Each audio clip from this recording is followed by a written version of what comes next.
Hello and welcome to today's stream where we will be concluding our reading of Job. So just sit back, relax, and just listen to a story about a guy who has some terrible friends, I guess. But for the people who did not join us, hold up. I should have my glasses on now? Yes, I do. Okay. For people who did not join us for part one, pretty much what happened is in part one of this, in the first half of this story, Job was sitting around minding his own business. God was sitting around minding his own business, and then Satan walked up and said, "Hey, you see that guy over there named Job? He's really devout and he believes in you." And God's like, "He does."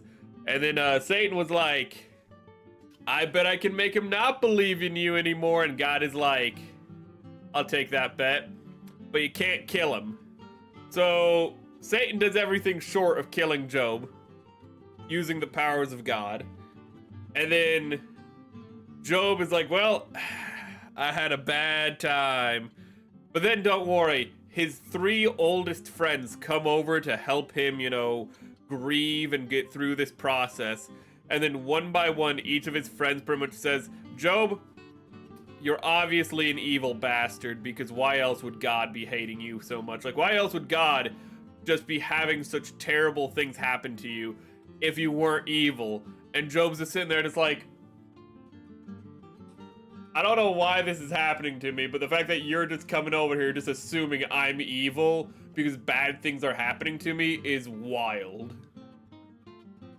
And we will be continuing with that, with this part right here, which is one of, I don't remember which friend, but one of his friends just got done pretty much telling Job off, because, again, what happens is a friend will just keep saying, Joe, and also the friends are like bad people partially because they are meant to show like what you're not supposed to do when a friend is grieving. But you know, they just go like, again, they just reiterate, Job, like, you're bad, you're terrible, you gotta be evil. Why else would things be bad happening to you? Ooh. But I think we're just gonna jump right into it. But Job answered and said, Hear diligently my speech, and let this be your consolation. Suffer me that I may speak, that, and after that I have spoken, mock on. As for me, is my complaint to man? And if it were so, why should not my spirit be troubled? Mock me and be astonished, and lay your hand upon your mouth. Even when I remember, I am afraid, and trembling taketh hold of my flesh. Wherefore my wicked lie? Wherefore the wicked live, become old, yea, are mighty in power. Their seed is established in their sight, with them and their offspring before their eyes. Their houses are safe from fear, neither is the rod of God upon them.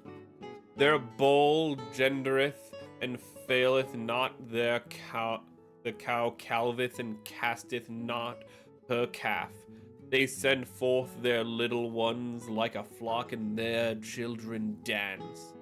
They take the timbrel and the harp and rejoice at the sound of the organ. They spend their days in wealth, and in a moment go down to the grave. Therefore they say unto God, Depart from us, for we desire not the knowledge of thy ways. What is the Almighty, that we should serve him? And what profit should we have if we pray unto him? Lo, their good is not in their hand. The counsel of the wicked is far from me. How oft is the candle of the wicked put out, and how oft cometh their destruction upon them? God distributeth sorrows in his anger. They are as stubble before the wind, and as chaff that the storm carrieth away. God layeth up his iniquity for his children. He rewardeth him, and he shall know it. His eyes shall see his destruction, and he shall drink of the wrath of the Almighty. For what pleasure hath he in his house after him, when the number of his months is cut off in the midst? Shall any teach God knowledge? Shall he judge those that are high? One dieth in his full strength, being wholly at ease and quiet. His breasts are full of milk, and his bones are moistened with marrow. And I just realized we actually read this part last stream, but we'll reread it. And another dieth in the bitterness of his soul, and never eateth with pleasure. They shall lie down alike in dust, and the worms and shall cover them. Behold, I know your thoughts, and the devices which ye wrongfully imagine against me. For ye say, where is the house of the prince, and where are the dwelling places of the wicked? Have ye not asked them that go by the way, and do ye not know their tokens? That the wicked is reserved to the day of destruction, they shall be brought forth to the day of wrath. Who shall declare this way to his face, and who shall repay him that he hath done? Yet shall he be brought to the grave, and shall remain in the tomb. The clods of the valley shall be sweet unto him, and every man shall draw after him, as there are innumerable before him. How then comfort ye me in vain, seeing in your answers there remaineth falsehood? Then Eliphaz. Oh. No wonder I lost my place. Okay. We're just going to consider that practice reading, considering that lacked context from the last part. But pretty much it was a rebuttal to what was being said before. But a rebuttal to the rebuttal. Then Eliphaz the Temanite answered and said, can a man be profitable unto God, as he that is wise may be profitable unto himself? Is it any pleasure to the Almighty that thou art righteous, or is it gain to him that thou makest thy ways perfect? Will he reprove thee for fear of thee? Will he enter with thee into judgment? Is not thy wickedness great, and thine iniquities infinite? For thou hast taken a pledge from thy brother for naught, and stripped the naked of their clothing. This is actually part, I just want to highlight this part. This is just part of how the story, they kind of start off saying like, Job, you're terrible. And over time, they keep saying Job is worse and worse and worse and worse, despite having no evidence of Job even being bad to begin with. But I feel like this is a good culmination of that. Is not thy wickedness great? Is not thine iniquities infinite? So what they're saying is like, haven't you committed infinite iniquities? Like, aren't you just like full of infinite badness? And it's like, well, that just doesn't make sense. So like at this point, they've just lost the plot. Thou hast not given water to the weary to drink, and thou hast withholden bread from the hungry. Literally, we've seen that they know Job has done the opposite earlier in the story. But as for the mighty man, he had the earth, and the honorable man dwelt in it. Thou hadst sent widows away empty, and the arms of the fatherless have been broken. Therefore snares are round about thee, and sudden fear troubleth thee, or darkness that thou canst not see, and abundance of waters cover thee. Is not God in the height of heaven? And behold the height of the stars, how high they are. And thou sayest, how doth God know? Can he judge through the dark cloud? Thick clouds are covering to him, and he seeth not. And he walked in the circuit of heaven. He speaks of how God judges, but he's pretty much made all of these presumptions himself. Hast thou mocked the old, which is part of this message of just you can't judge someone without knowing the story, and when you just start making things up, when you start assuming, you sound like the friends of Job, who's just pulling stuff out of his ass. Hast thou mocked the old ways which wicked men have trodden, which were cut down out of time, whose foundation was overflown with a flood? Which said unto God, depart from us, and what can the Almighty do for them? Yet he filled their houses with good things, but the counsel of the wicked is far from me. The righteous see it, and are glad, and the innocent laugh them to scorn, whereas our substance is not cut down, but the remnant of them the fire consumeth. Acquaint now thyself with him, and be at peace thereby. Good shall come unto thee. Receive, I pray thee, the law from his mouth, and lay up his words in thine heart. If thou return to the Almighty, thou shalt be built up. Thou shalt put away iniquity far from the from thy tabernacles. Then shalt thou lay up gold as dust, and the gold of Ophir as the stones of the brooks. Yea, the Almighty shall be thy defense, and thou shalt have plenty of silver. So what he's pretty much saying, it sounds like, is give yourself up unto God, as though Job has not already done that, and then you'll find salvation. For then shalt thou have thy delight in the Almighty, and shalt lift up the face unto God. Had to fleck on my glasses. Thou shalt make thy prayer unto him, and he shall hear thee, and thou shalt pay thy vows. Thou shalt also decree a thing, and it shall be established unto thee, that the light shall shine upon thy ways. When men are cast down, then thou shalt say, there is lifting up, and he shall save the humble person. He shall deliver the island of the innocent, and it is delivered by the pureness of thine hands.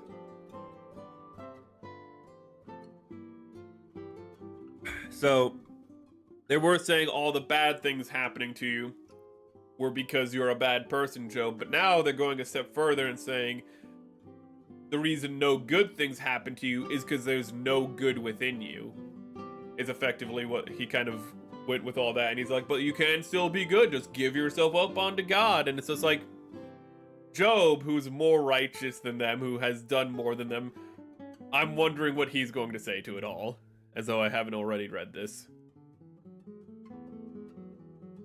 Then Job answered and said, even today is my complaint bitter. My stroke is heavier than my groaning. Oh, that I knew where I might find him, that I might come even to his seat. I would order my cause before him and fill my mouth with arguments. I would know the words which he would answer me. One sec, I want to make sure that... Okay, yeah. Want to make sure that the frame was the correct size. Ooh, forgot to double check that. I would know the word that you're seeing what I'm seeing. I just want to double check. I would know the words which he would answer me, and understand that he would say unto me, will he plead against me with his great power? No, but he would put strength in me. There the righteous man dispute with him, so should I be delivered forever from my judge. Behold, I go forward, but he is not there, and backward, but I cannot perceive him. On the left hand, where he doth work, I cannot behold him. He hideth himself on the right hand, and I cannot see him. But he knoweth the way that I take. When he hath tried me, I shall come forth as gold. And quick. Gonna fall. Ooh. My foot hath held his steps, his way have I kept and not declined. So he's pretty much saying through all of this, I have followed, like I've not followed the path of the wicked, I followed the path of the righteous, and I will be vindicated when I am before God, where before Eliphaz was saying he will be pretty much he will be humbled, but not humbled. He will be, you know, cast down before God. Neither have I gone back from the commandment of his lips. I have esteemed the words of his mouth more than my necessary food. But he is in one mind, and who can turn him? And what his soul desireth, even that he doeth. For he performeth the things that is appointed to me, and many such things are with him. Therefore am I troubled at his presence when I consider I am afraid of him. For God maketh my heart soft, and the Almighty troubleth me, because I was not cut off before the darkness, neither hath he covered the darkness from my face. Why, seeing times are not hidden from the Almighty, do they that know him not see his days? Some remove the landmarks. They violently take away flocks and feed thereof. They drive away the ass of the fatherless. They take the widow's ox for a pledge. They turn the needy out of the way, and poor of the earth hide themselves together. Behold, as wild asses in the desert, go they forth to their work, rising betimes for a prey. The wilderness yieldeth food for them and for their children. They reap every one his corn in the field, and they gather the vintage of the wicked. They cause the naked to lodge without clothing, that they have no covering in the cold. They are wet with the showers of the mountains, and embrace the rock for want of a shelter. They pluck the fatherless from the breast, and take a pledge of the poor. They cause him to go naked without clothing, and they take away the sieve from the hungry, which makes oil within their walls, and tread their wine presses, and suffer thirst. Men groan from out of the city, and the soul of the wounded crieth out, yet God layeth not folly to them.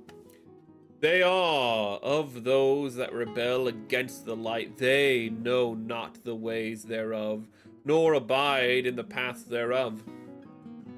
The murderer rising with the light killeth the poor and needy, and in the night is as a thief.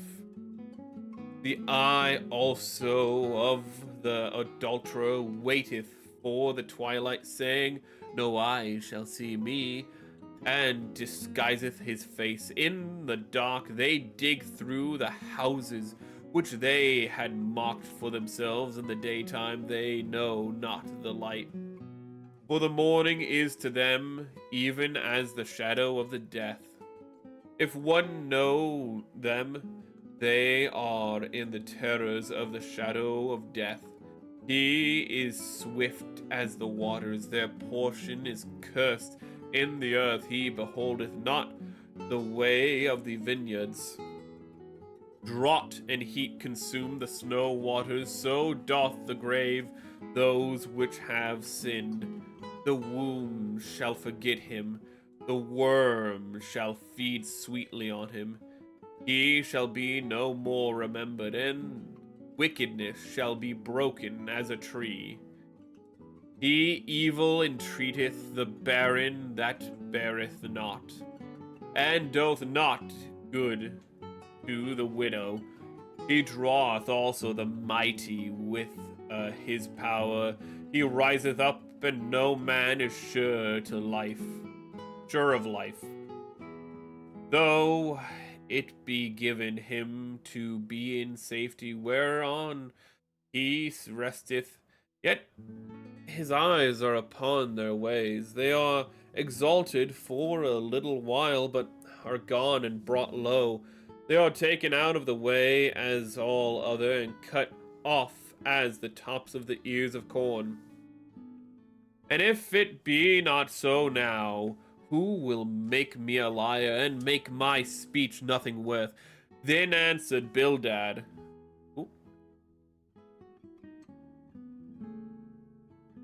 Not doing my best reading, I'll admit, because I'm a little more tired than I should be.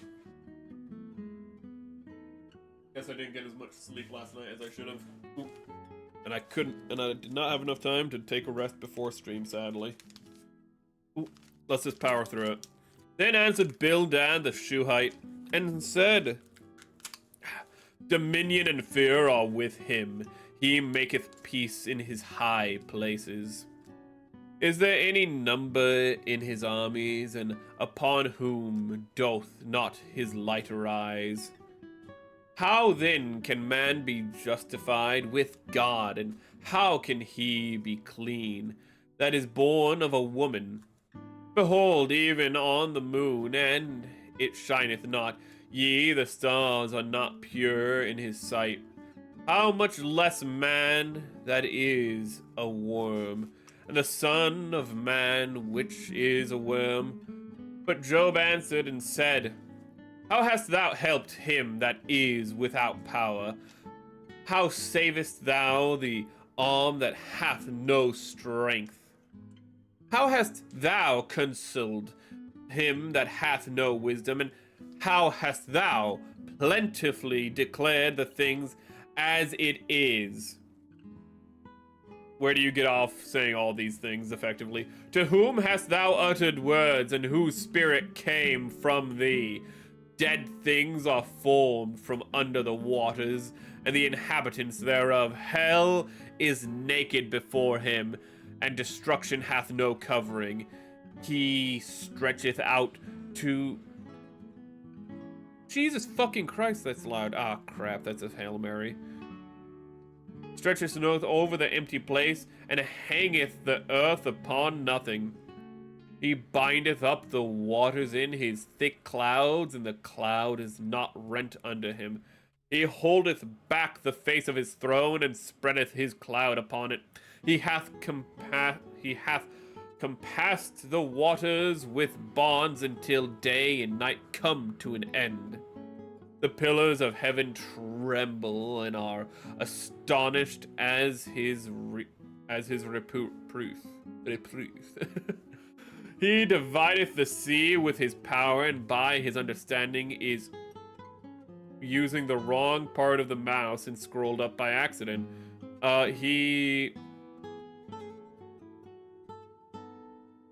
Reproof. Okay. Okay. He divided the sea with his powers, and by his understanding he smiteth through the proud. By his spirit he hath garnished the heavens, his hand hath formed the crooked serpent. Lo, these are parts of his ways, but how little a portion is heard of him. But the thunder of his power, who can understand? Moreover, Job continued his parable and said, as God liveth, who hath taken away my judgment, and the Almighty, who hath vexed my soul? All the while my breath is in me, and the Spirit of God is in my nostrils. My lips have not speak wickedness, nor my tongue utter deceit. God forbid that I should justify you. Till I die, I will not remove mine integrity from me. My righteousness I hold fast, and I will not let it go. My heart shall not reproach me so long as I live. Let mine enemy be as the wicked, and he that riseth up against me as the unrighteous.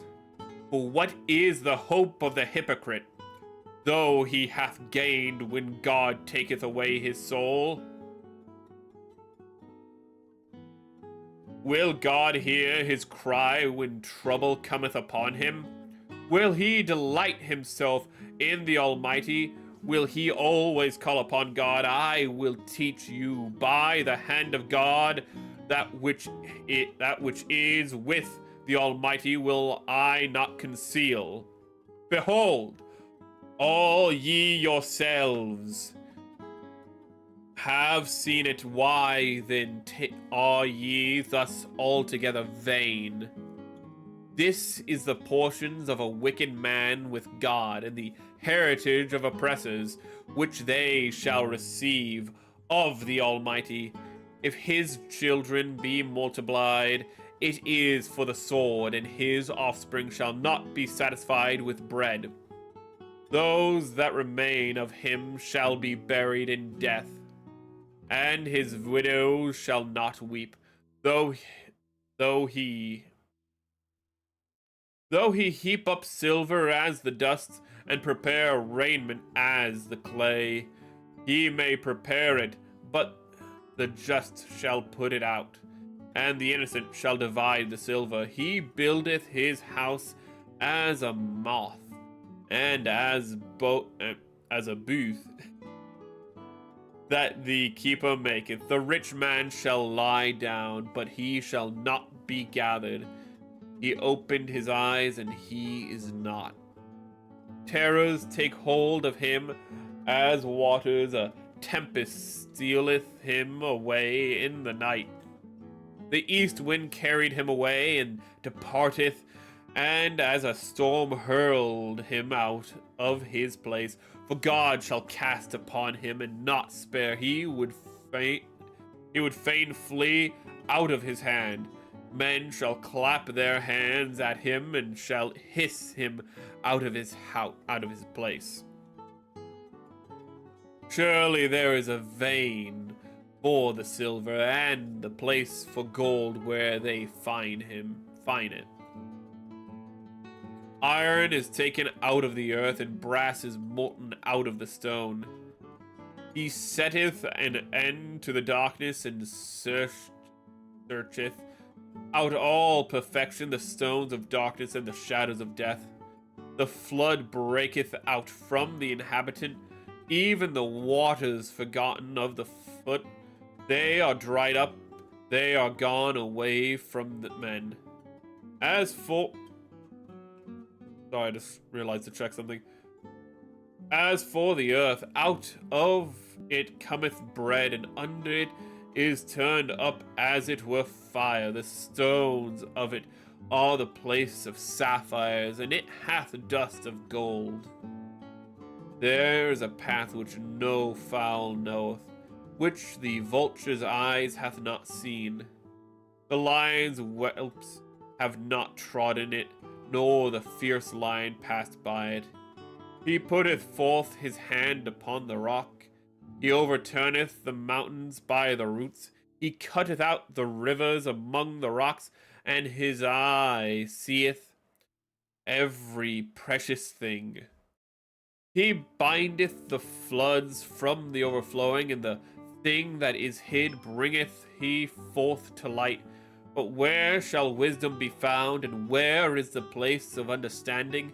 Man knoweth not the price thereof, neither is it found in the land of the living.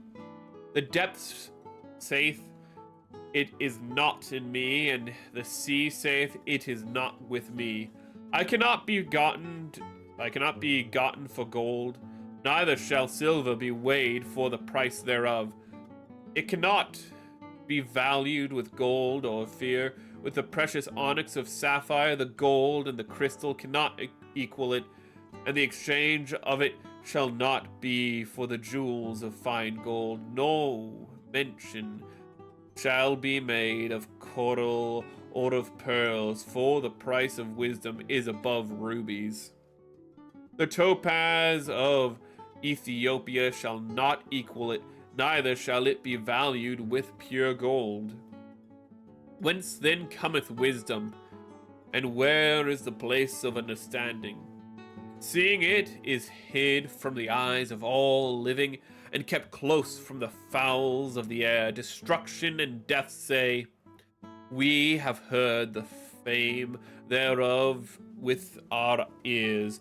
God understandeth the way thereof, and he knoweth the place thereof. For he looketh to the ends of the earth, and seeth under the whole heaven, to make the weight of the winds and the weight of the waters by measure. When he made a decree for the rain, and a way for lightning in the thunder, then did he see it, and declare it. He prepared it, yea, searched it out. And unto man he said, behold, and fear of the Lord, that is wisdom, and to depart from evil is understanding. Ooh.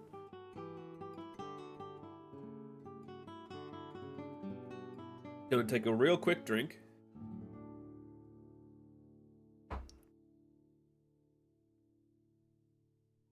Moreover, Job continued his parable and said, Oh, that I were as in the months past, as in the days when God preserved me, when his candle shined upon my head, and when his light I walked through the darkness, as I was in the days of my youth, when the secret of God was upon my tabernacle.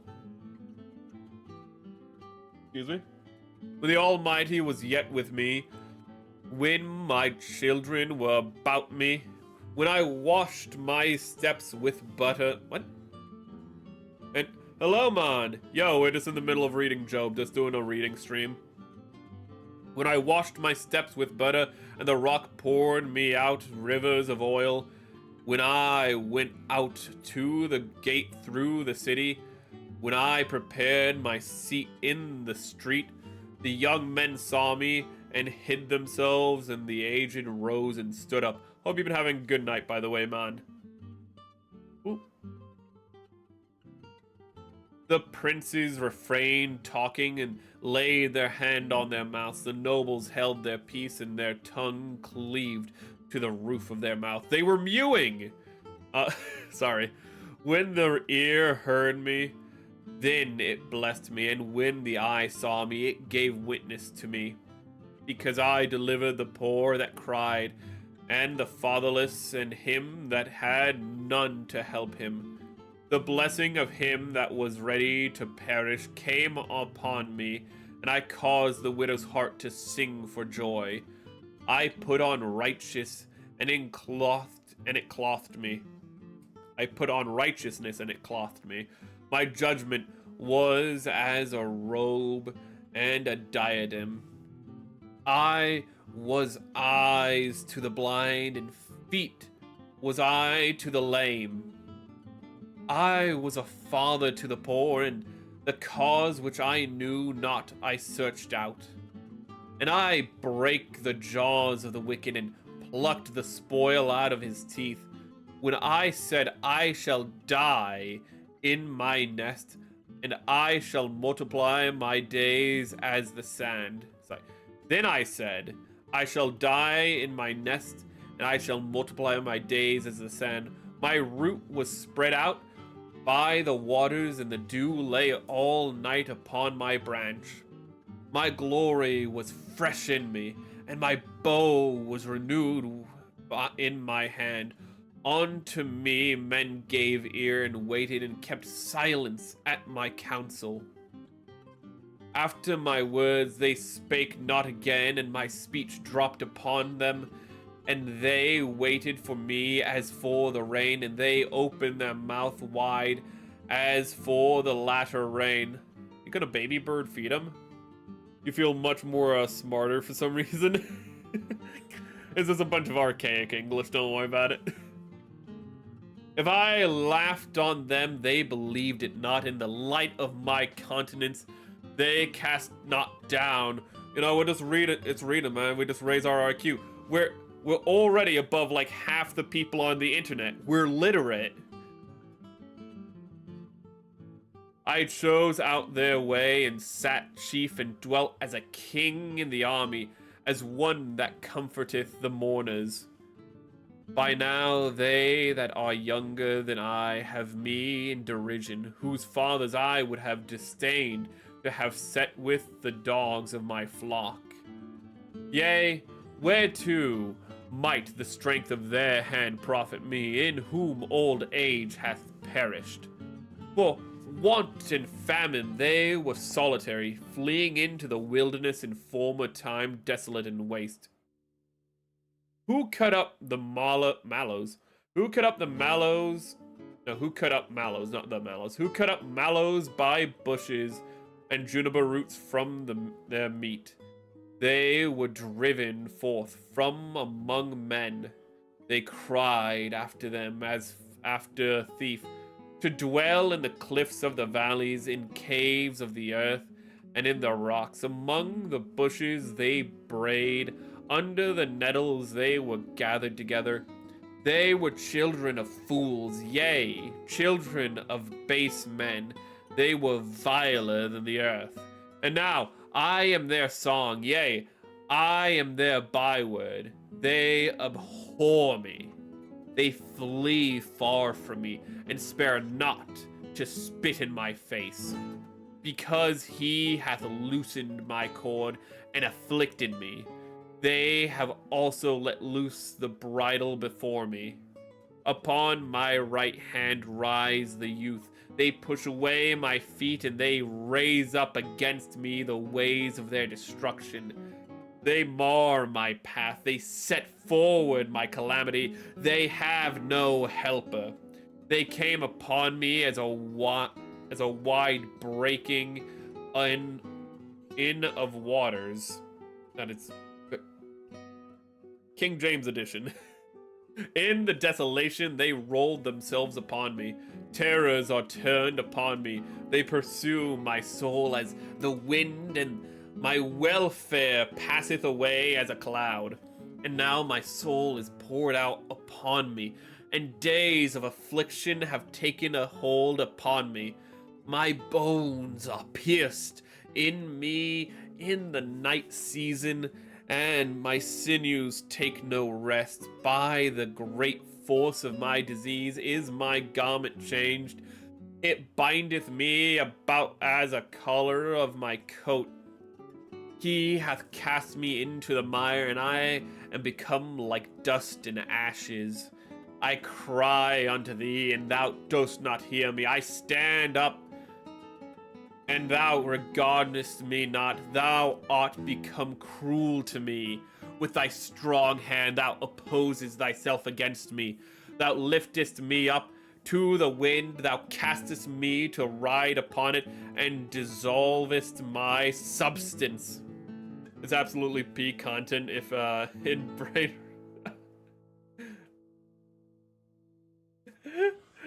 Fucking, this is absolutely peak content in brain rot of YouTube, I feel. Reborn after. Okay. I misread that at first. Ooh. And it's after a long day of brain rot, just having some literature, having some good. How old is the story of Job, actually? We're going to take a quick aside. I need to. It's one of the oldest books of the Bible, but how the hell old is Job? How old is the Book of Job? Thank you. Age is unknown, but generally believed to have been written sometime between the 7th and 2nd century BC. That's like 500-year gap. It was written somewhere around here and within like the last 500 years. It's either 3,000 or like 2,500 years old. It's old. For I know that thou wilt bring me to death into the house appointed of all living. Howbeit, he will not stretch out his hand to the grave, though they cry in his destruction. Did not I weep for him that was in trouble? Has not my soul grieved for the poor? When I looked for good, then evil came on to me. When I waited for light, there came darkness. My bowels boiled and rested not, and the days of affliction prevented me. Again, bowels just means not his intestines. It means, you know, his heart or his feelings. You know, if you've ever had really strong feelings and maybe instead of feeling it in your heart, you felt it a little bit lower in your body. In the classical era, they considered that to be the heart, so to speak, the bowels. So just a quick reminder to that. I went mourning without the sun. I stood up and I cried in the congregation. I am a brother to dragons and a companion to owls. Holy shit, that's edgy. I'm sorry. I'm sorry, Joe, but in a modern context, this is something I expect somebody to say, then flick their hair. I'm a brother to dragons and a companion to owls.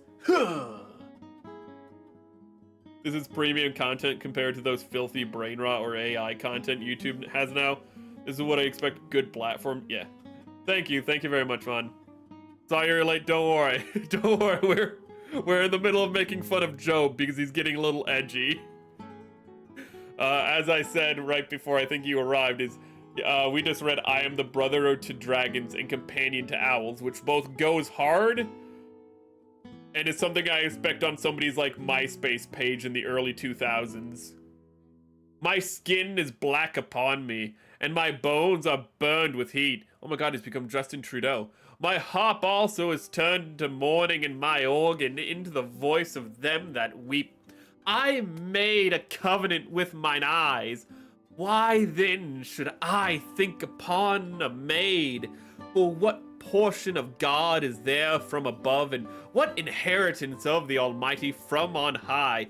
Is not destruction to the wicked, and a strange punishment to the workers of iniquity? Doth not he see my ways, and count all my steps? If I have walked with vanity, or in my foot hath hasted to deceit, let me be weighed in an even balance, that God may know mine integrity. Fortunately, I raised the... You were raised Catholic, so you're familiar with the material. I'll make a joke.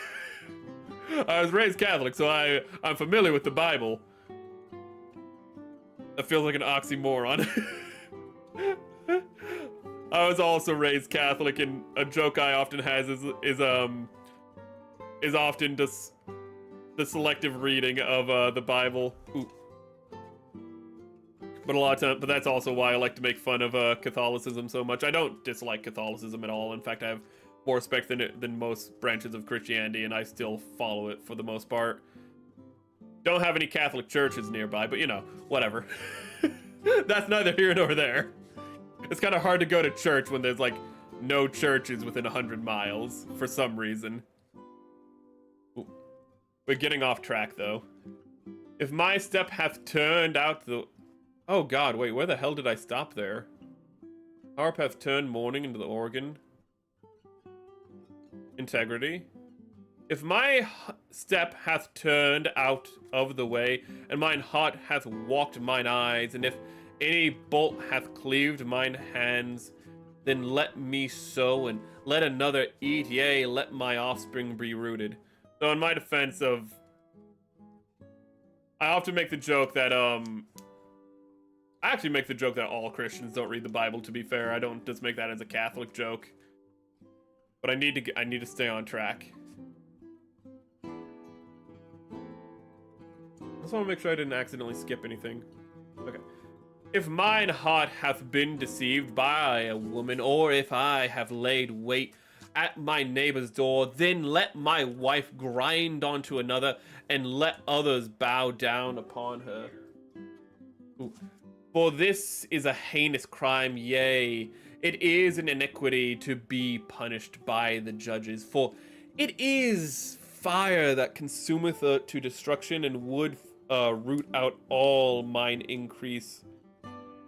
If I did despise the cause of manservant or my maidservant, then they contendeth with me. What then shall I do when God riseth up, and when he visiteth, what shall I answer him? I just lost my place because I looked away. Did not he that made me in the womb make him? And did not one fashion us in the womb? If I have withheld the poor from their desire, or have caused the eyes of the widow to fail, or have eaten my morsel myself alone, in the fatherless hath not eaten thereof. I lost my place again. For from my youth he was brought up with me as with the father, and I have guided her from my mother's womb.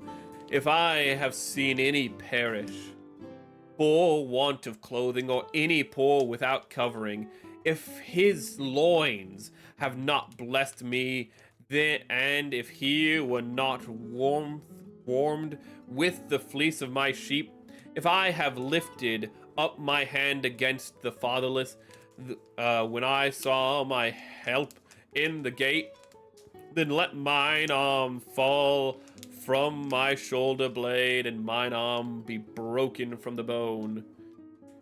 So I couldn't read chat because that's... I don't know why this website does this, but it'll just condense a bunch of them into a paragraph, but then it'll just be like line, and then it goes back to like, it's really inconsistent. What is bro thinking in the moment? Write this book, this deep and also edgy. Well, what it was does the question of the whole book of Job is, I mean, there's multiple questions to be had, but one of the most resonating questions I find is, why do bad things happen to good people? Job didn't do anything wrong, but you know, sorrow afflicted him, and it's like, why did sorrow afflict Job? And one big thing in the story is all of his friends are telling him why sorrow afflicted him, why misfortune afflicted him. And a very important part of that is, like, you can't judge other people for things you don't know, that whether or not it happened. And that's something that sticks with me from the book of Job, is all of his friends are like, this is why you're suffering. And it's like, you don't know anything of that's going on. This is like a man's life, and you just walked up and said, like, this is why you suck. Like, you obviously must be evil because bad things are happening to you. But yeah, it's a very old story of why do bad things happen to people. And classically, before the book of Job, a common belief in many cultures were concepts of either fate or karma. Fate being, it's just meant to happen, it's always going to happen, no matter what you do, you're gonna suffer because you were fated to suffer. And then the other one would be karma, and karma would be like, well, you did bad things, therefore you deserve bad things to happen to you. Job more covers karma than the concept of fate. I actually don't know if fate has really come up yet in Job, but he covers more karma in the fact that his friends keep telling him, you deserve this because you did bad things, and we know you did bad things because you're having bad things happen to you. Therefore, you did bad things. Is this a canon event? Might be. It's a pretty important book of the Bible. For destruction from God was a terror to me, and by reason of his highness... We're just gonna restart that one. I don't know. My brain does malfunction. For destruction from God was a terror to me, and by reason of his highness I could not endure. If I have made a gold my hope, or have said to the fine gold, thou art confidence, if I rejoice because my wealth was great, and because mine hand had gotten much, if I beheld the sun when it shined, or the moon walking in the brightness, and my heart hath been secretly enticed, or my mouth hath kissed my hand, this also were an iniquity to be punished by the judge, for I should have denied the God that is above. If I But I rejoice in the destruction of him that hated me, or lifted up myself when evil found him. Neither have I suffered my mouth to sin by wishing a curse to his soul. If the men of my tabernacle said not, oh, that we had of his flesh, we cannot be satisfied. The stranger did not lodge in the street, but I opened my doors to the traveler. If I covered my transgressions as Adam by hiding mine iniquity in my bosom, did I fear a great multitude, or did the contempt of families terrify me, as I kept silence and went not out of the door? Oh, that one would hear me. Behold, my desire is that the Almighty would answer me, and that mine adversary had written a book. Surely I would take it up upon my shoulder and bind it as a crown to me. I would declare unto him the number of my steps, as a prince would I go near unto him. If my land cry against me, for all the furrows likewise thereof complain, if I have eaten the fruits thereof without money, I don't know why, but that just reminded me I've not had the Eucharist in a long time because of the whole no local church crap. Or have caused the owners thereof to lose their life. Let thistle grow instead of wheat and cockle instead of barley. Don't call me Shirley. The words of Job are ended. Wait, why? This doesn't matter, but why is this like a separate line? Where's my? I always want to look at my copy of the book in Job and see if that's just another line.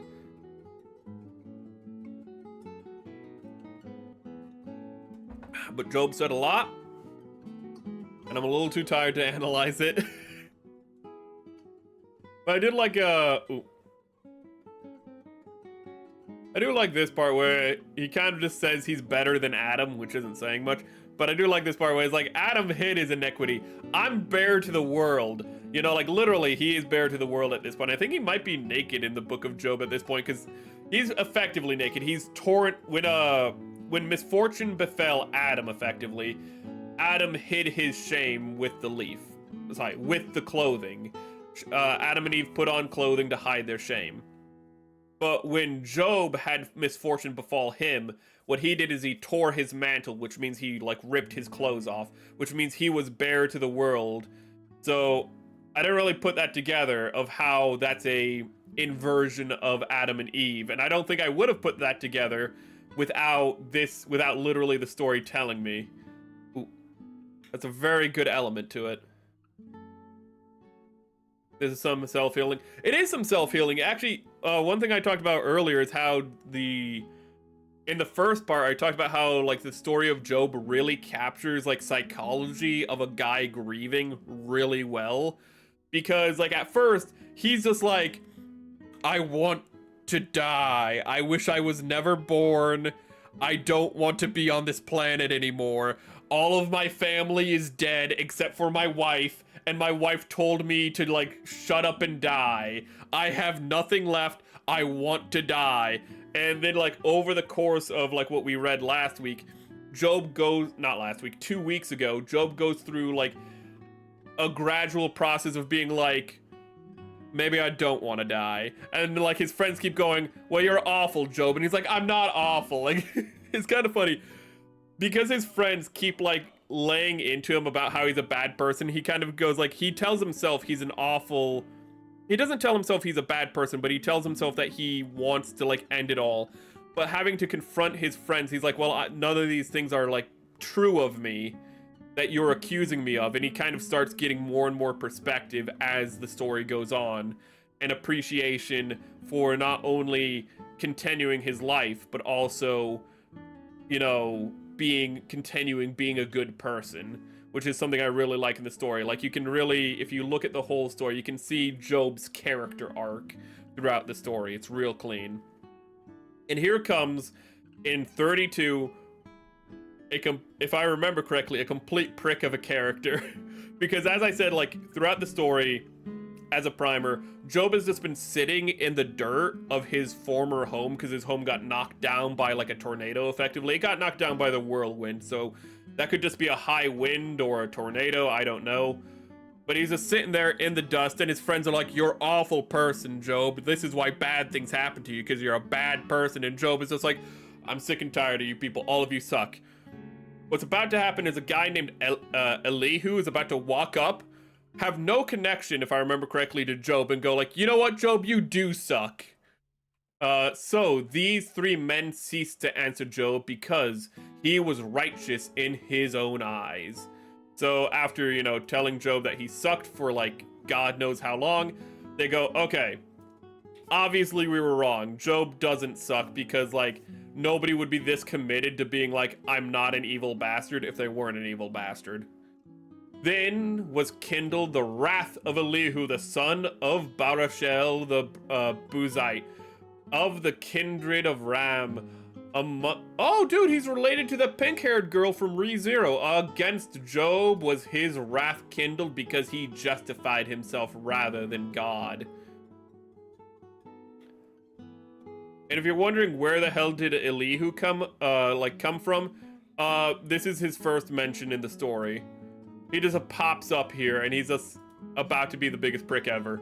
Also against his three friends was his wrath kindled because they had found no answer and yet had condemned Job. Now Elihu had waited till Job had spoken because they were elder than he. Then Elihu... Bug, get away. Then Elihu saw... Bug, piss off, Bug.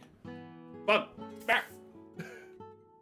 I'm in the middle of reading Job. Don't distract me, Bug. Okay. And Elihu saw that there saw that there was no answer in the mouth of these... Okay. When Elihu saw that there was no answer in the mouth of these three men, then his wrath was kindled.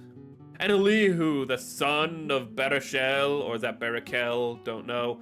The Buzite, don't know how to pronounce that one either, answered and said, I am young, and ye are very old. Wherefore I was afraid, and durst not show you mine opinion. I said days should speak, and multitude of years should teach wisdom. Congratulations. I've seen Evangelion. Oh, I've seen Evangelion. I am pretty great. That is what the last episode of Evangelion is. I forgot about that. Evangelion is Shinji going through the circuit, and then he gets to the end of it, and he becomes a better person. He gets through his trauma, and then everyone magically appears and goes, congratulations. And then everyone was like, Shinji shouldn't be happy. And so the creator of Evangelion, he was like, well, you know what? I'm gonna make a movie, and he won't be happy. Screw you, people. We don't like this emotionally satisfying ending to Evangelion. Where was our, like, apocalypse, end of the world, and death? We need to read. Wait, if I remember correctly, I think all the, like, religious symbolism in Evangelion is incidental, because if I remember correctly, I think the guy who made it literally said he just liked the visuals of, like, the angels exploding into crosses and calling the enemies angels and making it all apocalyptic and like the story of Revelations. He just liked the visuals. It didn't really mean as like much as a lot of people read into it, and I almost kind of believe that because that's very 90s anime where they just take things and be like, I like the idea of it. And it's like, do you understand what's happening here? I like the idea of it, okay?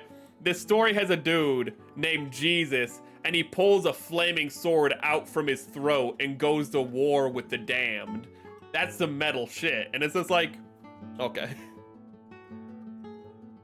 Oh my god, there's another ending. So there's the manga ending, the anime ending, then there's End of Evangelion, then there's like is it called the rebuild? Or there's the remakes, which are like movies, which are like different.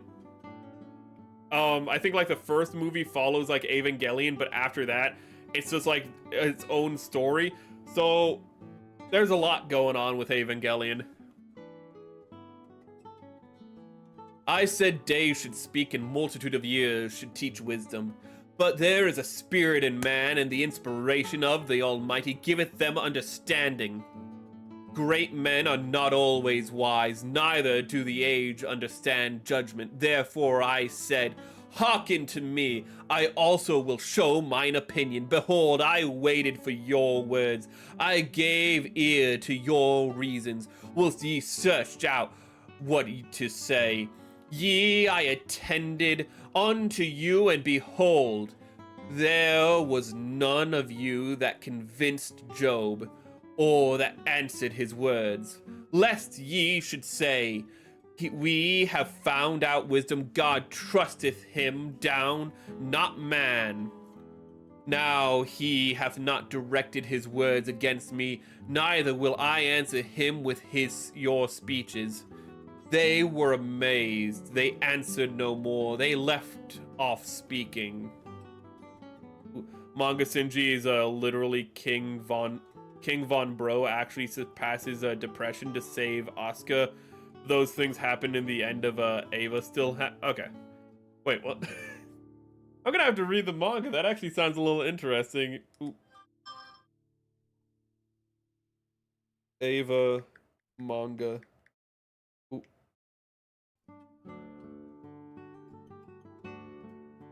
When I had waited, for they spake not, but stood still and answered no more, I said, I will answer also my part. I also will show mine opinion. I don't know if he's like, if the narrative focus has changed, or if Elihu is speaking in the first, is speaking like, not in the third person, but he's like speaking in like, it's weird. There's no quotation marks in the Bible. So I don't know if like it's the perspective change, so now he's the perspective character, so it's saying I said, because he's the perspective character. Or it's very silly and it's supposed to show like how haughty and young he is. He's like talking about himself almost in the third person. Probably the former, but it's kind of funny to imagine the latter. For I am full of matter, and spirit within me constraineth me. Behold, my belly is as wine which hath no vent. It is ready to burst like a new bottle. I will speak that I may be refreshed. I will open my lips and answer. Let me not, I pray you, accept any man's person, neither let me give flattering titles unto man. For I know not to give flattering titles. In so doing, my Maker would soon take me away.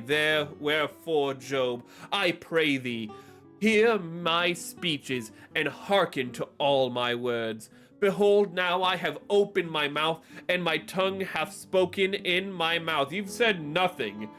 My word shall be of the uprightness of my heart, and my lips shall utter knowledge clearly. You haven't said anything. My spirit of God hath made me, and my breath of the Almighty hath given me life. If thou canst answer me, then set thy words in order before me. Stand up, behold, I am according to thy wish in God's stead.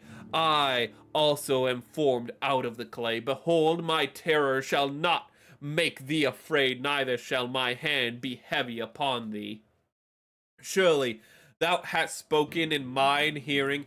I have heard the voice of thy words, saying, I am clean without transgression. I am innocent, neither is there iniquity in me. Behold, he findeth occasions against me. He counteth me for his enemy. I putteth my feet in the stocks. He marketh all my paths. Behold, in this thou art not just. I will answer thee that God is greater than man. That was never a question. Why dost thou strive against him? For he giveth not account of any of his matters. For God speaketh once, yea, twice, yet man perceiveth it not. In a dream, in a vision of the night, when deep sleep falleth upon men, in slumberings upon the bed, then he openeth the ears of men and sealeth their instruction, that he may withdraw man from his purpose and hide pride from man. He keepeth back his soul from the pit, and his life from the perishing by the sword. He is chastened. He is chastened also with pain upon his bed, and the multitude of his bones with strong pain, so that his life abhorrent bread, and his soul dainty meat. His flesh is consumed away, and it cannot be seen, and his bones that were not seen stick out. Yea, his soul draweth near unto the grave, and his life to the destroyers. If there be a messenger with him, an interpreter, one among 1,000, to show unto man his uprightness, then he is gracious unto him, and saith, deliver him from going down to the pit. I have found a ransom. His flesh shall be fresher than a child's. He shall return to the days of his youth. He shall pray unto God, and he will be favorable unto him, and he shall see his face with joy, for he will render unto man his righteousness. He looketh upon men, and if any I have sinned and perverted that which was right, and it profited me not, He will deliver his soul from going into the pit, and his life shall be the light. Lo, all these things worketh God oftentimes with man, to bring back his soul from the pit, to be enlightened from the light of the living.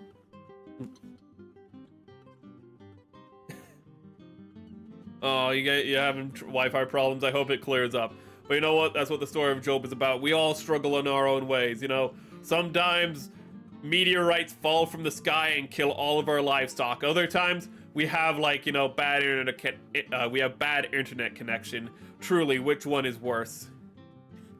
But I do hope your connection clears up. Mark well, O Job, hearken unto me, hold thy peace, and I will speak. If thou hast anything to say, answer me, speak, for I desire to justify thee. If not, hearken unto me, hold thy peace, and I shall teach thee wisdom. So, yeah, he said nothing wise.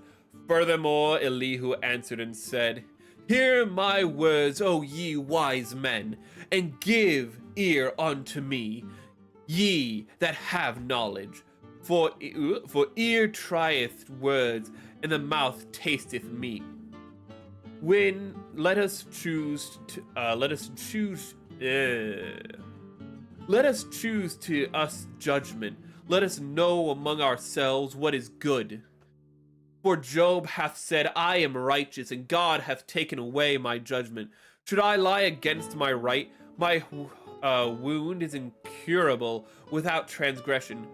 What man is like Job, who drinketh up scorning like water, which goeth in company with the workers of the iniquity, and walketh with the wicked men? Yeah, maybe Elihu was a little bit better than I thought. For he hath said, It profiteth a man nothing that he should delight himself with God. Therefore hearken unto me, ye men of understanding. Far be it from God that he should do wickedness, and from the Almighty that he should commit iniquity. For the work of a man shall be rendered unto him, and the cause every man to find according to his ways. Yea, surely God will not do wickedly, neither will the Almighty pervert judgment. Who hath given him a charge over the earth? Who hath disposed the whole world? If he set his heart upon man, if he gathered on to himself his spirit and his breath, all flesh shall perish together, and a man shall turn against unto dust. I feel like this is actually kind of an important part, because there's a presumption that's been going throughout the story that, like, Job was punished as judgment, that these were all punishments done after the fact. However, in the story of Job, you could very much see what God is doing as one of two things, and that is him either testing Job to see how he will react, or it's God just doing this. I don't want to say for no reason. There is a reason, but he's doing this to prove Satan wrong because he already knows how Job will react. And it's kind of interesting because it's kind of setting up the omniscience of God, I suppose, or it's setting up the fact that everyone is viewing bad things happening to someone as after the fact, like something bad. You already did something bad, therefore this is punishment for that. And it's not necessarily something like the concept of the crucible of creation, where bad things happen and how we react to those bad things are how we are judged in the future. And Job is the latter, not the former. It is the latter idea of how we react to trial is how we shall be judged. He hath given him charge over the earth. Wait, I think I read that already. Yes, dust. I did read that already. If now thou hast understanding, hear this, hearken to the voice of my words. Shall even he be hateth right govern? He that hateth right govern? And wilt thou condemn him that is most just? Is it fit to say to a king that thou art wicked, and to princes ye are ungodly? How much less to him that accepteth not the person of princes, nor the regardeth of the rich, nor that the poor, for they are the work of his hands. In the moment shall they die, and the people shall be troubled at midnight, and pass away, and the mighty shall be taken away without hand. For his eyes are upon the ways of man, and he seeth all his goings. There is no darkness, no shadows of death, where the workers of iniquity may hide themselves. For he will not lay upon man more than right, and he should enter into judgment with God. He shall break into pieces mighty men without number, and set others in their stead. Therefore he knoweth their works, and he overturneth them in the night, so that they are destroyed. He striketh them as wicked men in the open sight of others, because they turned back from him and would not consider any of his ways, so that they caused the cry of the poor to come unto him, and he heardeth the cry of the afflicted. When he giveth quietness, who then can make trouble? And when he hideth his face, who then can behold him? Whether it be done against a nation, or against a man only, that the hypocrite reign not, lest the people be ensnared. Surely it is meet to be said, surely it is meet to be said unto God, I have borne chastisement, I will not offend any more. That which I see not teach thou me. I have done iniquity, I will do no more. Should it be according to thy mind, he will recompense it, whether thou refuse or whether thou choose, and not I therefore speak that thou knowest. Let men of understanding tell me, and let a wise man hearken unto me. Job hath spoken without knowledge, and his words are without wisdom. My desire is that Job may be tried unto the end because of his answers for wicked men. For he addeth rebellion unto his sin. He clappeth his hands among us, among us, and multiplieth his words against God. Elihu spake no more, he did speak. Elihu spake moreover and said, Thinkest thou said to be right that thou saidst, My righteousness is more than God's? For thou saidst, What advantage will it be unto thee? What profit shall I have if I be cleansed from my sin? I will answer thee and my companions with thee. Wait a minute. Sorry, I just got a little paranoid for a second. Companions with thee, look unto the heavens and see, and behold the clouds, which are higher than thou. If thou sinnest, thou doest thou against him. Or if thy transgression is multiplied, what doest thou against unto him?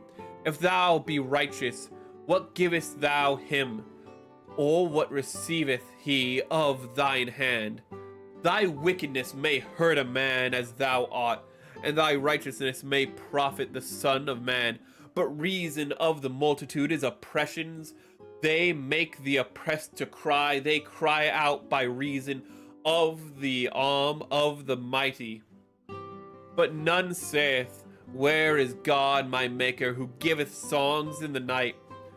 Who teacheth us more than the beasts of the earth, and maketh us wiser than the fowls of the heavens? There they cry, but none giveth answers because of the pride of evil men. Surely God will not hear vanity, neither will the Almighty regard it. Although thou sayest thou shalt not see him, yet judgment is before him. Therefore trust thou in him. But now, because it is not so, he hath visited in his anger, yet he knoweth it not in great extremity. Therefore doth Job open his mouth in vain, he multiplieth the words without knowledge. You're scared, your Wi-Fi router, Chinese, you're scared as being... you're, oh no, the Chinese are fucking spying on you, bro. Oh, that's not an act of God anymore. It's an act of man. Oh God, and it's the Chinese. It's godless men. Oh no. Oh dude, the forces of iniquity is working against man. Pray for him. Again though, I do hope it clears up.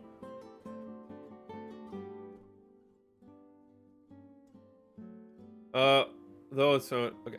But now, because it is not so, he hath visited in his anger, and yet knoweth it is not the great extremity. Therefore doth Job open his mouth in vain.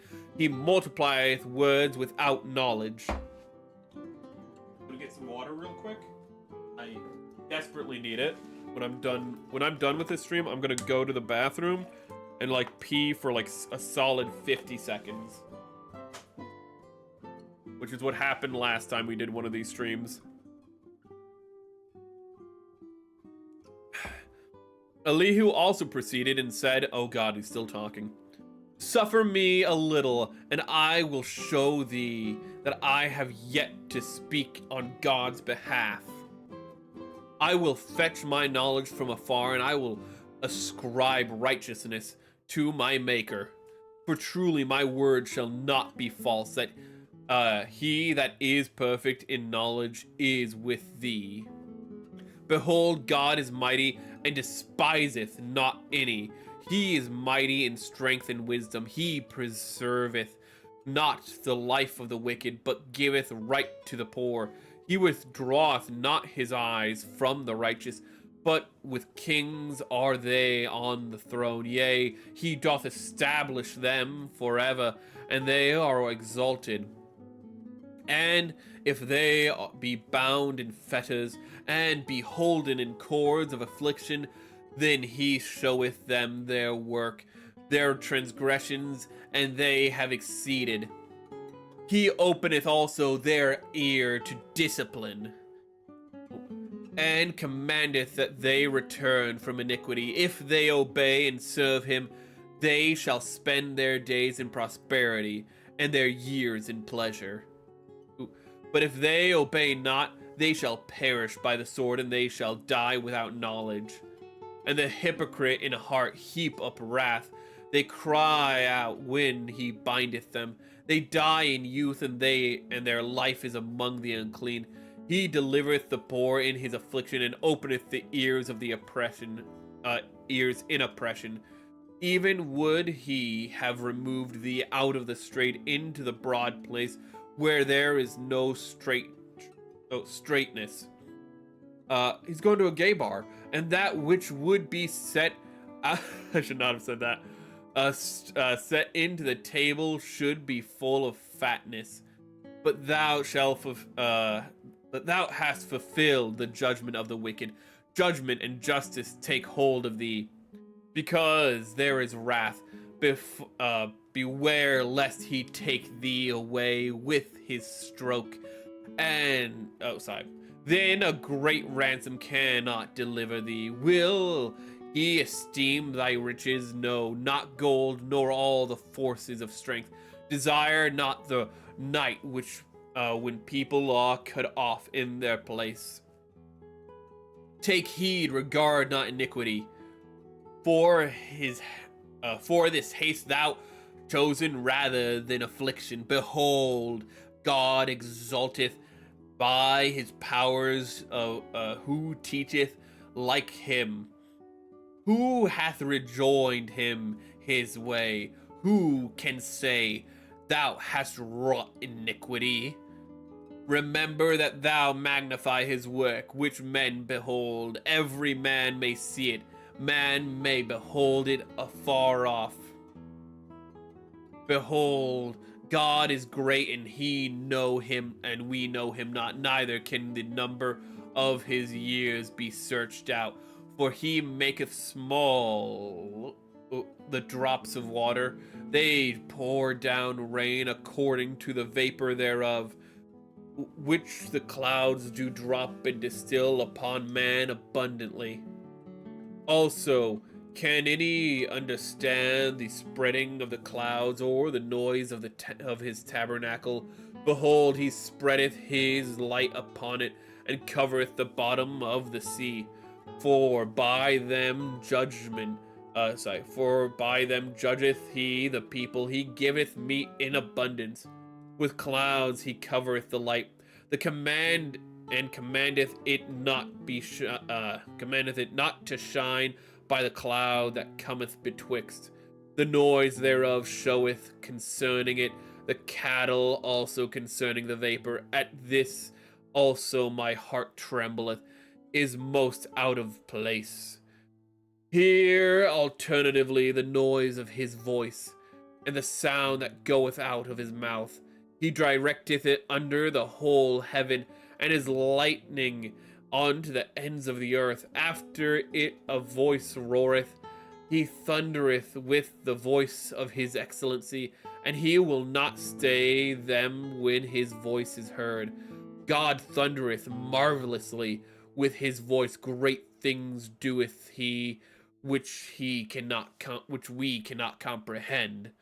For he saith to the snow, be thou the earth, likewise to the small rain, and the great rain of his strength. He sealeth up the hand of every man, and all men may know his work. Then the beasts go into the dens and remain in their places. Out of the south cometh a whirlwind, the cold out of the north. By the breath of God frost is given, and by the breath of waters is straightened. I don't know why I've messed up that word. Also by watering he wearieth the thick cloud, and scattereth his bright cloud.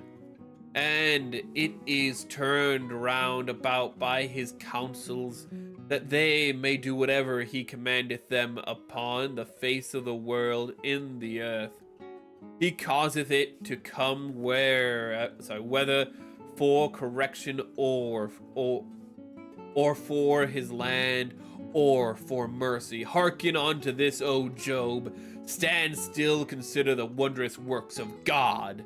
Dost thou know when God disposed them, and caused light of his cloud to shine? Dost thou know the balancing of the clouds?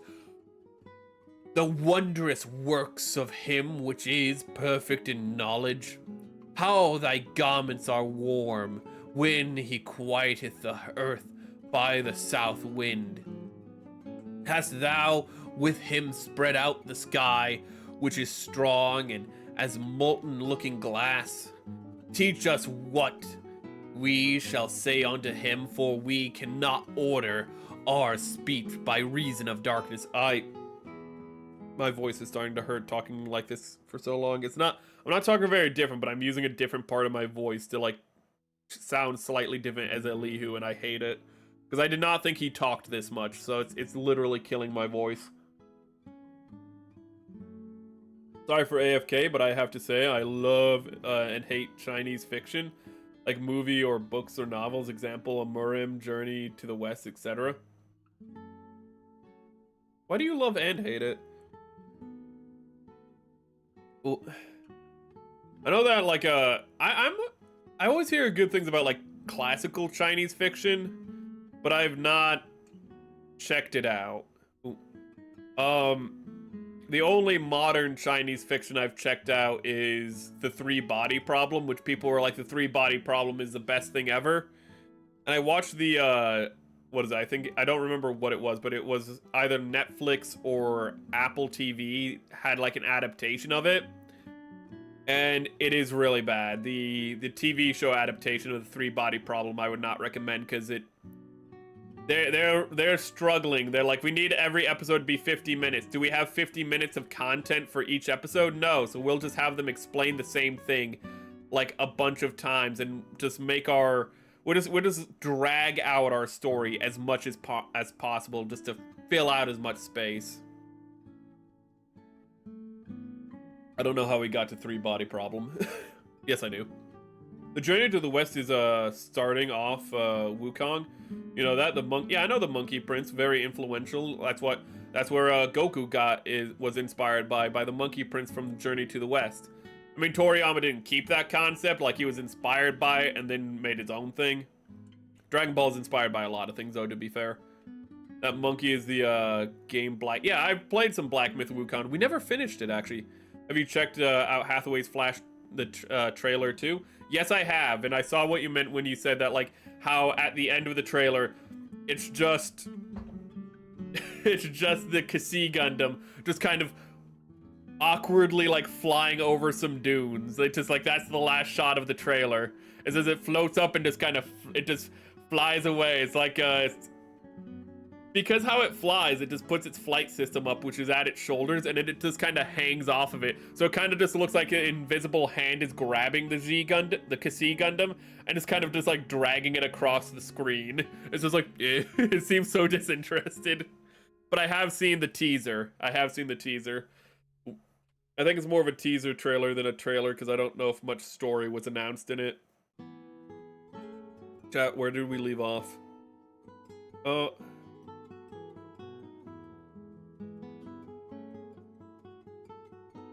Chat, did we read this part? I can't believe it. Dost not know when God is disposed. Okay, yeah, we did read this part. We did read this big paragraph. My people need me. It did have that energy. It did have that energy of just a drag. Ooh.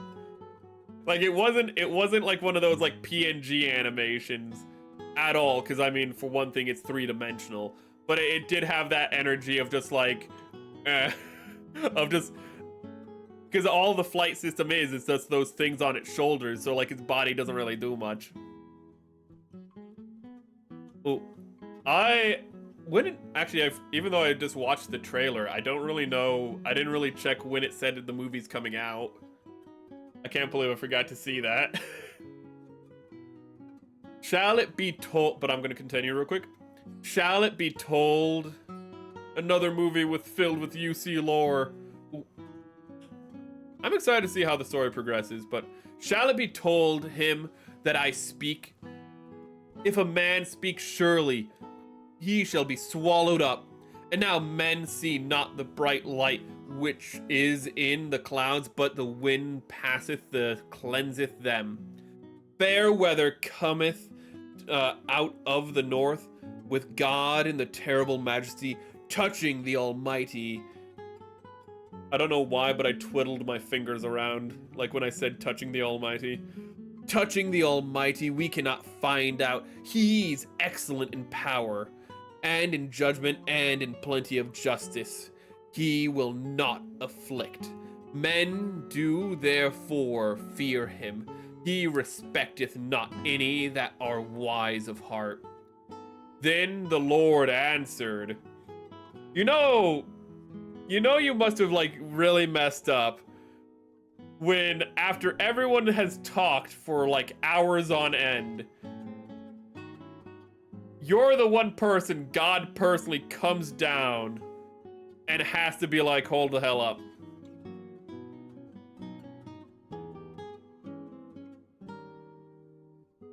Because Elihu's talking, and then Elihu has said so much bullshit that just God goes, okay, you know what? I need to talk to Job real quick, which is a hell of a thing to happen. But then the Lord answered Job out of the whirlwind and said, Who is this that darkeneth counsel my words without knowledge? Gird up now thy loins like a man, for I will demand of thee, and answer thou me. Where wast thou when I laid the foundations of the earth? Declare if thou hast understanding. Who hath laid the measure thereof, if thou knowest, or who hath stretched the line upon it? Whereupon are the foundations thereof fastened? Or who laid the cornerstone thereof? When the morning stars sang together, and all the sons of God shouted for joy. Or who shut up the sea with the doors, when it brake forth, as if it had issued out of the womb?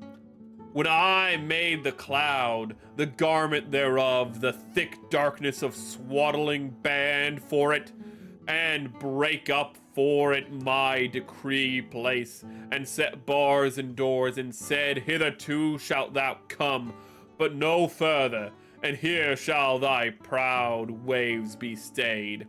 Hast thou commanded the morning since thy days, and caused the day spring to know his place, that it might take hold of the ends of the earth, and the wicked might be shaken out of it? It is turned as clay to the sea, and they stand as garment. Is bro the chosen one? Ooh. Well, there are God's chosen people. However, considering how they've been treated throughout history, I would not want to be chosen by God. As Job has shown, you do not want to be chosen by God. And for the wicked their light is withholden, and the high arm shall be broken. Hast thou entered into the springs of the sea, or hast thou walked in the search of the depth? Have the gates of death been opened unto thee, or hast thou seen the doors of the shadow of death? Hast thou perceived the breath of the earth? Declare if thou knowest it all. Where is the way where light dwelleth? And as for darkness, where is the place thereof? That thou shouldest take it to the bond thereof, and that thou shouldest know the paths of the house thereof.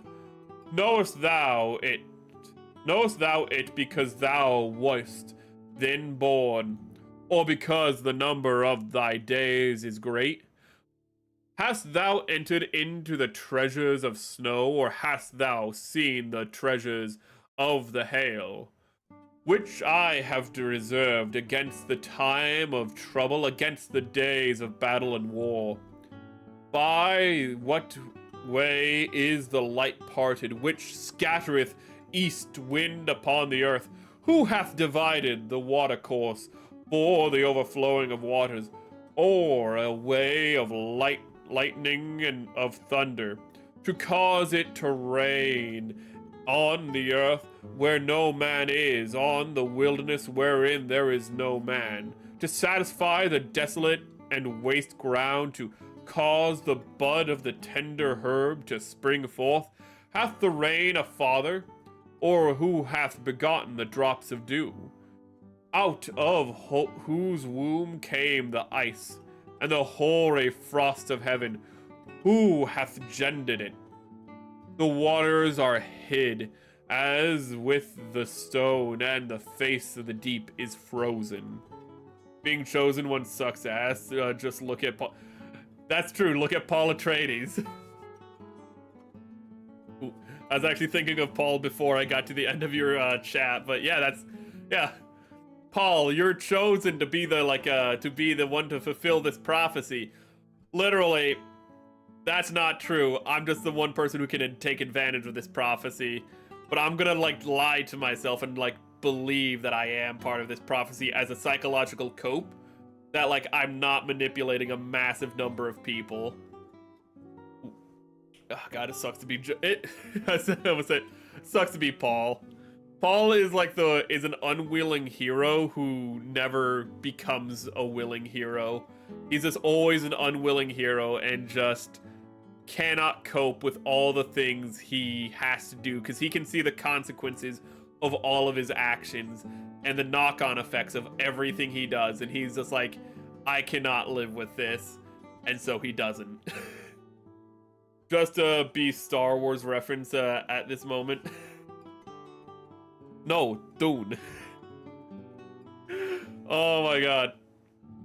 I still find it funny how Star Wars is inspired by everything, but Dune fans specifically go after it and go like, Star Wars is just a ripoff of Dune. It's like, no, Star Wars is not just a ripoff of Dune. Star Wars is a ripoff of everything. Ooh. George Lucas was like, is that Arthurian legend? I'll take some of that. Oh, Frank Herbert. Oh, that's a nice book. I'll take some of that. Oh, what's this? Is this Eastern philosophy? I'll take some of that. Oh, what's this? What is this? This country called Japan? I'll take a lot of that. I'll give me that right there. What is this? Telekinesis? Like psychic powers? I'll take that. George Lucas did not discern with what he took from me. He's like, I like that. That's part of my story now. George Lucas did not steal from any one thing. He stole from everything. Ooh. And I'm a massive Star Wars fan. So I'm not saying that in like any bitter tone. Canst thou bind the sweet influence of the Pleiades, or loose the bands of Orion? Canst thou bring forth the Mozarth in his season? Or canst thou guide Arcturus with his sons? Knowest thou the ordinance of heaven? Canst thou set the dominion thereof in the earth? Canst thou lift up thy voice to the clouds, that abundance of waters may cover thee? Canst thou send lightning, that they may go and say unto thee, Here we are? Who hath put wisdom in the inwards parts? Who hath given understanding to the heart? Who can number the clouds in wisdom, or who can stay the bottles of heaven? When the dust groweth into the hardness, and the clods cleaves fast together, wilt thou hunt in the prey of the lion, or fill the appetite of the young lions, when they couch in their dens and abide in their covert and lie in wait? I need to reread Dune. Not Dune Messiah. I remember Dune Messiah very clearly, but I do need to reread Dune. That aside, who provideth for the raven his food when his young ones cry unto God? They wander for lack of meat. Star Wars is like a cool samurai, have lightsabers dueling. Evil, good, and easy to know overall story, not much. Yeah. Ooh. Star Wars is very just classical. It's just good and evil, you know? And how it tells that story is selflessness versus selfishness.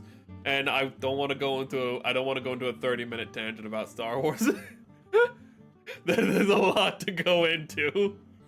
I was about to go into the whole breakdown of how even though Star Wars is very simplistic, it still tells its story in a very meaningful way. Because it's not just Luke is good and therefore is like, you know, when he saves the day, that's just good because we're told it's good. We're shown it's good because we are shown the redemption of Vader through love and compassion and selflessness. Luke spares Darth Vader when he cuts off his hand in their final duel, and he sees Darth Vader's hand is also prosthetic, and he empathizes with him. Merrick, you said you don't want to go into a 30-minute freaking tangent about Star Wars symbolism and how it's actually, like, though simplistic, really well done. Stop it. Let's reel it back real quick. We're reading Job. Let's reel that back. We can talk about that next time we do KOTOR playthrough. We'll do a KOTOR playthrough. Actually, probably in 2 weeks now that I think about it, because I have nothing planned. Ooh, it might be next week. If I have nothing planned for Wednesday, I can play it next Wednesday if we finish the Cassie Gundam on Monday. Oh. We can play some KOTOR. We're supposed to be reading Job, Merrick. That's a good point, Merrick. Ooh. Knowest thou the time when the wild goats of the rock bring forth? Or canst thou mark when the hinds do calves? Canst thou number the months that they fulfill? Or knowest thou the time when they bring forth? They bow themselves, they bring forth their young ones, and they cast out their sorrows. Their young ones are in good liking. They grow up with corn, and they go forth and return unto them. But if I play KOTOR, I'm gonna have to set aside 8 hours, because I can't play KOTOR for less than 8 hours. Because I'm too much of a Star Wars nerd, so do I have time on Wednesday? Merrick, focus on the reading. Who hath sent out the wild ass free? Or who hath loosened the bands of the wild ass? Whose house? I have made the wilderness and the barren land his dwellings. He scorneth the multitude of the city, neither regardeth he the crying of the driver. The range of the mountains is in his passion, he searcheth after every green thing. Will the unicorn be willing to serve thee or abide by thy crib? Quick aside, that's actually about Job for once. When he says unicorn, the original translation is actually the oryx, if I remember correctly, which was a wild cow, and you might be like, why unicorn? Because when it was translated into English, the oryx wasn't a thing.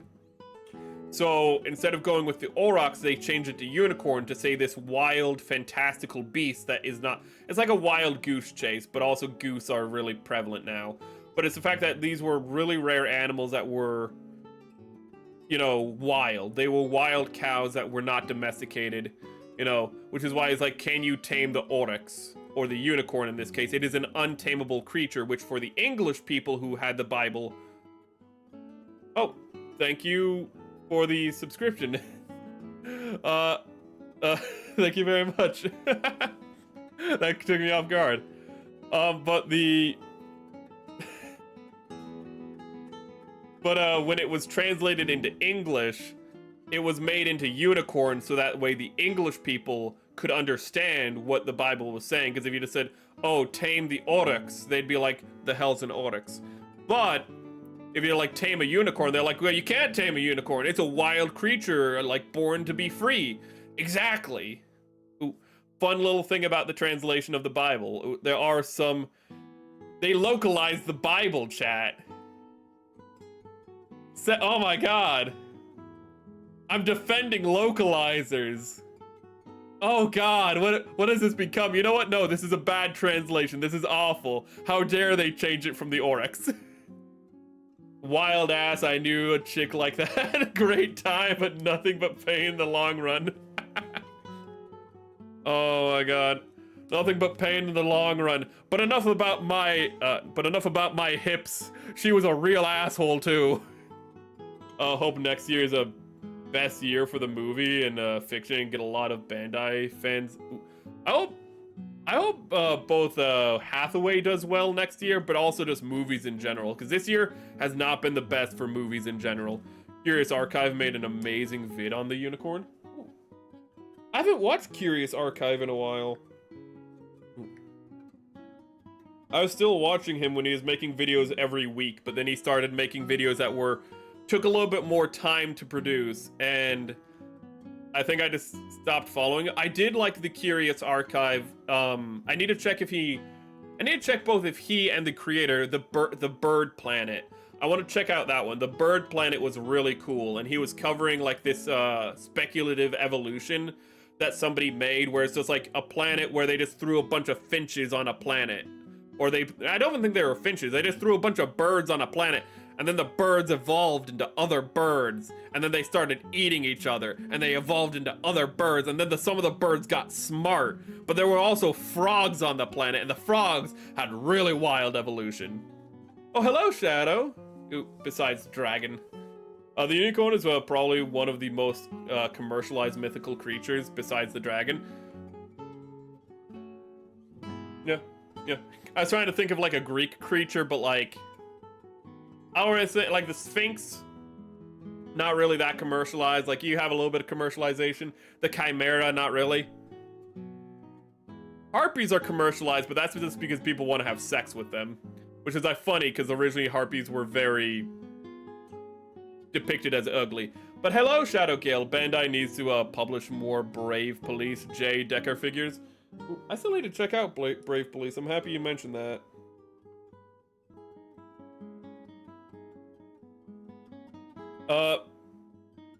Thank God I highlighted that part so I know exactly where I left off. Canst thou bind the unicorn with his band in the furrow, or will he harrow the valleys after thee? And for those of you who don't know what a unicorn is somehow, imagine he's saying, can you tame Goldship from Uma Musume? Just think of it like that. Just imagine Goldship with a horn on her head and be like, can anyone tame her? I think not. Wilt thou trust him because his strength is great, or wilt thou leave thy labor to him? Wilt thou believe him, or will he bring home thy seed and gather it into thy barn? Gavest thou the goodly wings onto the peacocks, or wings of feathers onto the ostrich? With the leaveth of her eggs in the earth, and warmeth them in dust, and forgotten that the foot may crush them, and the wild beasts may break them. Speculative evolution is really, really fun. I have something to recommend you, actually, Ricey. And I'm gonna put it on the I'm gonna add you on the Discord with it, because I'm not gonna get it right now, but...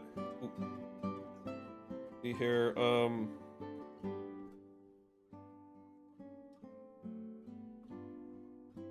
yeah, there he is. I'm gonna leave that open, but I have... Are you familiar with Alien Biosphere?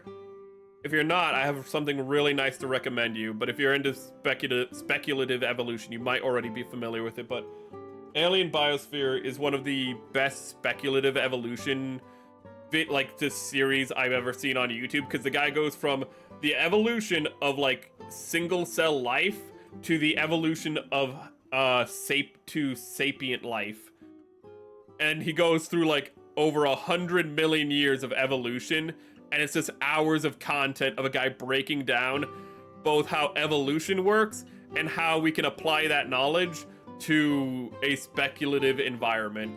You will learn things about like the real world. You'll learn real science while watching this story of a guy going, I made aliens.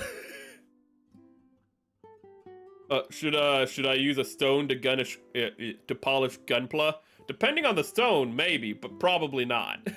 Probably not. She is hardened against her young ones, as though they were not hers.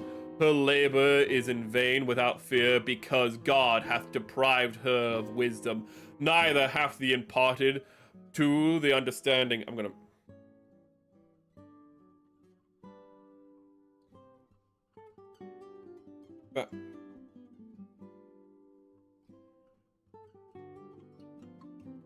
Actually, I shouldn't link it out on my stream because that would be a bad idea. But I'm going to put it in general.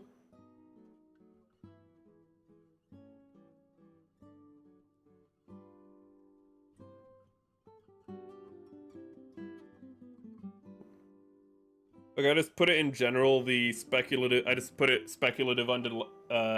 speculative evolution in general. Just to throw it there. I'll at you later.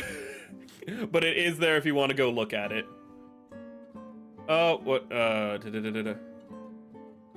What time she lifted up herself on high, and she scorneth the horse and his rider.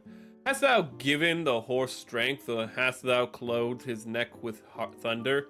Canst thou make him afraid as in grasshopper? The glory in his nostrils is terrible. He paweth in the valley and rejoice in his strength. He goeth it on the meat and the armed men.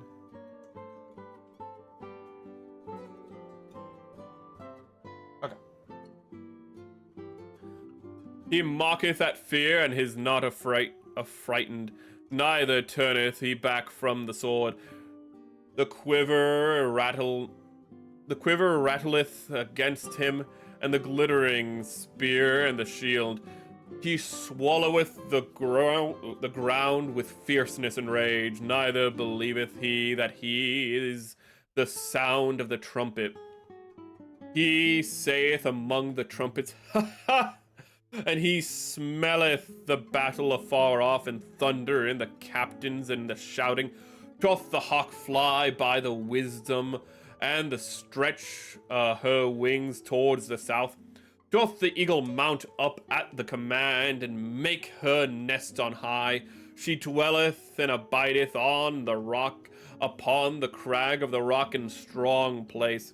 You remember the game that about speculative evolution genre that used to loved Goody A, not the evil event. Okay. Are you talking about Spore? I would recommend South Scrimshaw. We've done South Scrimshaw on stream before, a nature documentary about alien symbiotic whales visual novel. We actually read that last year, actually. But I got you, dude. I got you. We did that last year, and I actually regularly check on updates for when part 2 comes out. Because when part 2 comes out, we are going to read that. Ooh. In fact, we might reread the first part for South Scrimshaw, because my public reading wasn't as good. Not to say it's good now, but my public reading was even worse then, and also it's been a while, so it'd probably be a good idea to reread South Scrimshaw. But I got you! It's free Steam Ireland. Part 2 should come out. Yeah, part 2 was supposed to come out like this. I think it was supposed to come out like this January, but there were delays. And now it's like gonna be coming out this winter instead of last winter.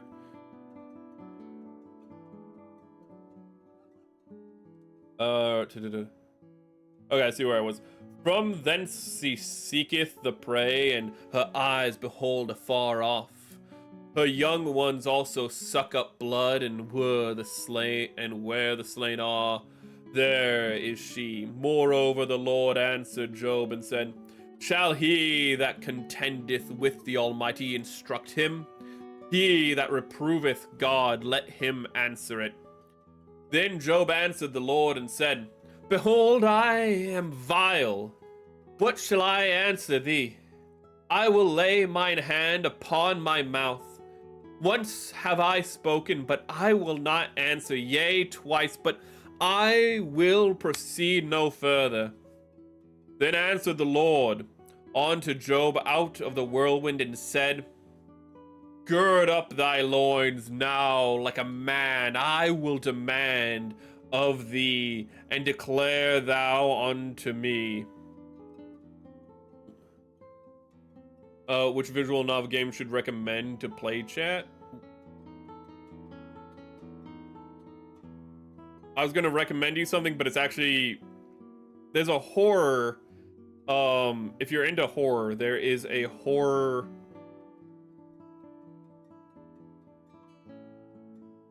On Discord, if you're there, I'm going to share... Not now, but after stream, if I remember. I can share a horror visual novel with you that's based off of a real serial killer, if you're interested in that. There's a horror story, there's a horror visual novel based off of a real serial killer who had schizophrenia. And we should read that on stream in October, because that will be a wild read. Ooh. But chat, if you have any recommendations, give them to man for visual novels. Ooh. I usually read more traditional novels on stream, which... makes copyright a bit of a bitch, but you know, we've read Erewhon, we've read parts of Erewhon, we've read plenty of The King in Yellow, we've read a lot of Lovecraft, we've read a good amount of stuff. Ooh. You love horror? Okay, I'll try to remember to share it. I'm gonna put a note to myself.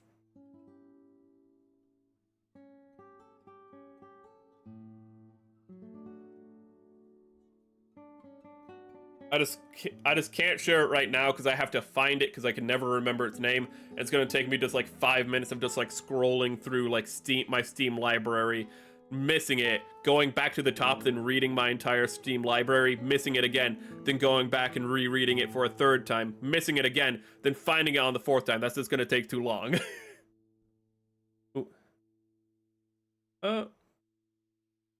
Wilt thou also disannul my judgment? Wilt thou condemn me, and thou mayest be righteous? Hast thou an arm like God, or canst thou thunder with a voice like him? Deck thyself now with majesty and excellency, and array thyself with glory and beauty. Cast abroad the rage of thy wrath, and behold every one that is proud, and abase him. Look on every one that is proud, and bring him low, and treat down the wicked in their place. Hide them in dust altogether, and bind their faces in secret. Then will I confess unto thee that time own right hand can save thee. Behold now Behemoth, which I made with thee. He eateth grass as an ox. Lo now his strength is in his loins, and his forces is in the navel of his belly. He moveth his tail like a cedar, and sinews of his stones are wrapped together.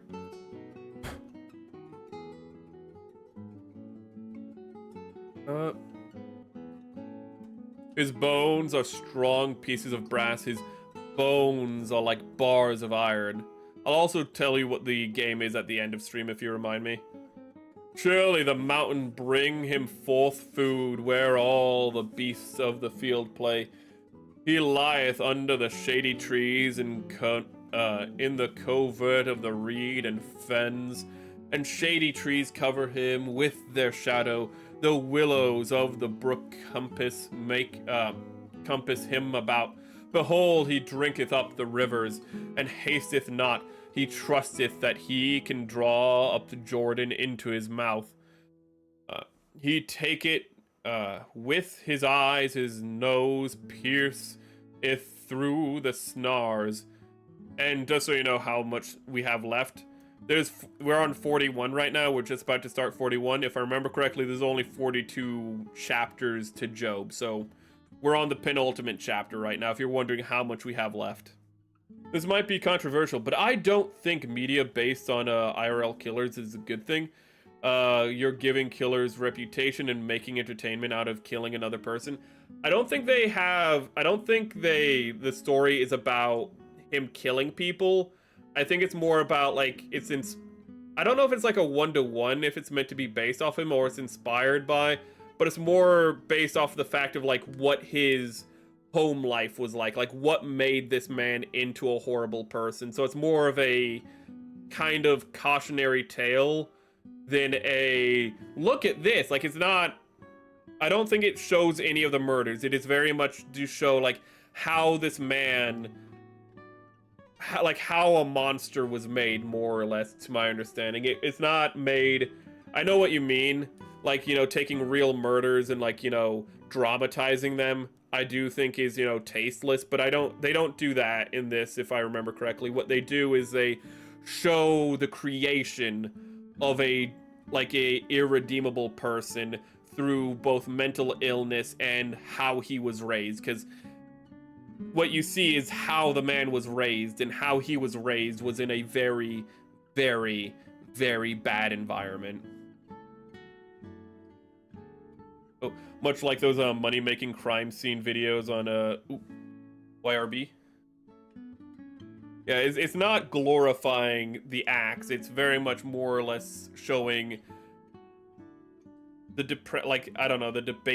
a debased human as almost kind of more of a tragic light, as a haunting, like, just like these are people in the world.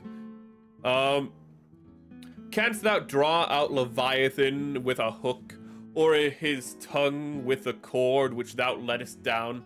Canst thou put a hook into his nose, or bore his jaw through with thorn? Will he make many supplications unto thee? Will he speak soft words unto thee? Will he make a covenant with thee? Wilt thou take him for the servant forever? Wilt thou play with him as with a bird, or wilt thou bind him for thy maidens? Shall the companions make a banquet of him? Shall they pot him among the merchants? Canst thou fill his skin and barbed irons, and his head with fish spears? Lay thine hand upon him, remember the battle, do no more. Behold, the hope of him is in vain. Shall not one be cast down even at the sight of him? none of his fierce and that dare stir him. Who then is able to stand before him? Who hath prevented me that I should repay him whatsoever is under the whole heaven? I do want to clarify one thing. Though I say like how the story, to my understanding, shows how this person was made into a monster by his environment and his mental illness, it does not absolve him of what he did. It's still like a bad person at the end, and I will, if I remember, I will find it at the end of stream. I will not conceal his parts.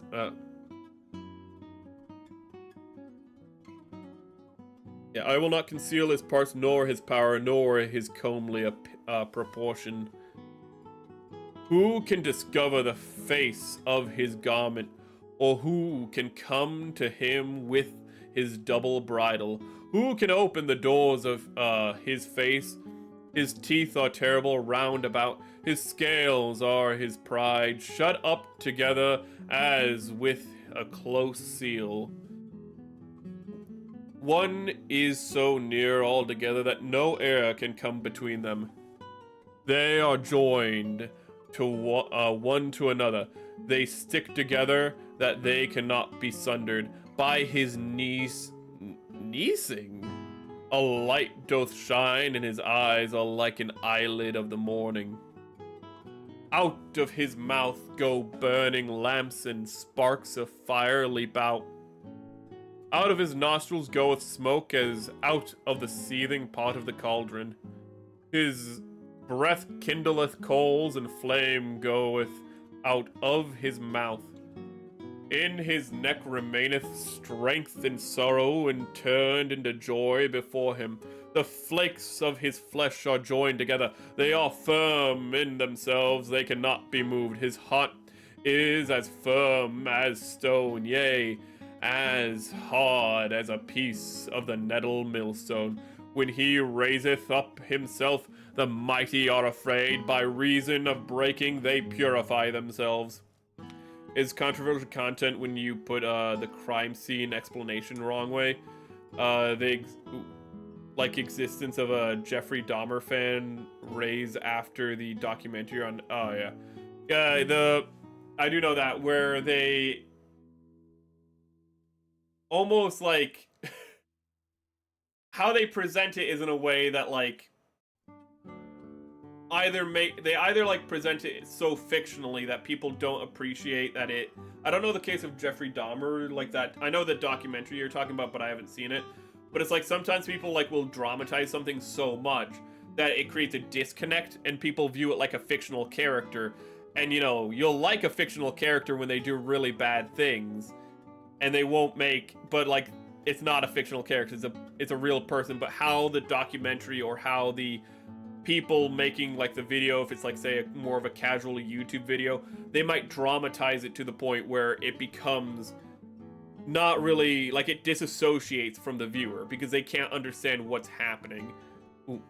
And a lot of times that's because the presentation doesn't reinforce what's happening and like the weight of it all. Ooh.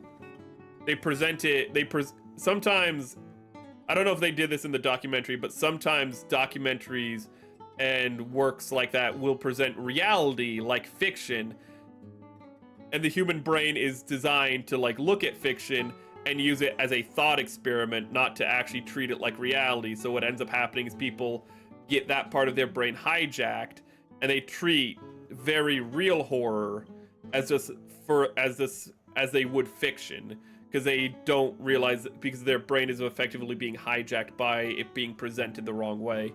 So I don't know if that's exactly how it is. You love Morgan Dexter because he just has much connection with us, but dislike the action of the Ted Bundy that he much.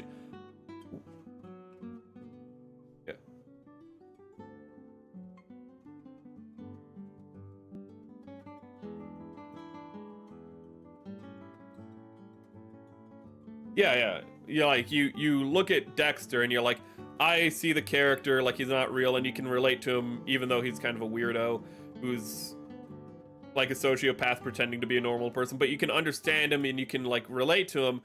and still understand he's doing something bad. But then you have somebody like Ted Bundy, like you said, and it's just like, Ted Bundy's real, everything he did is bad.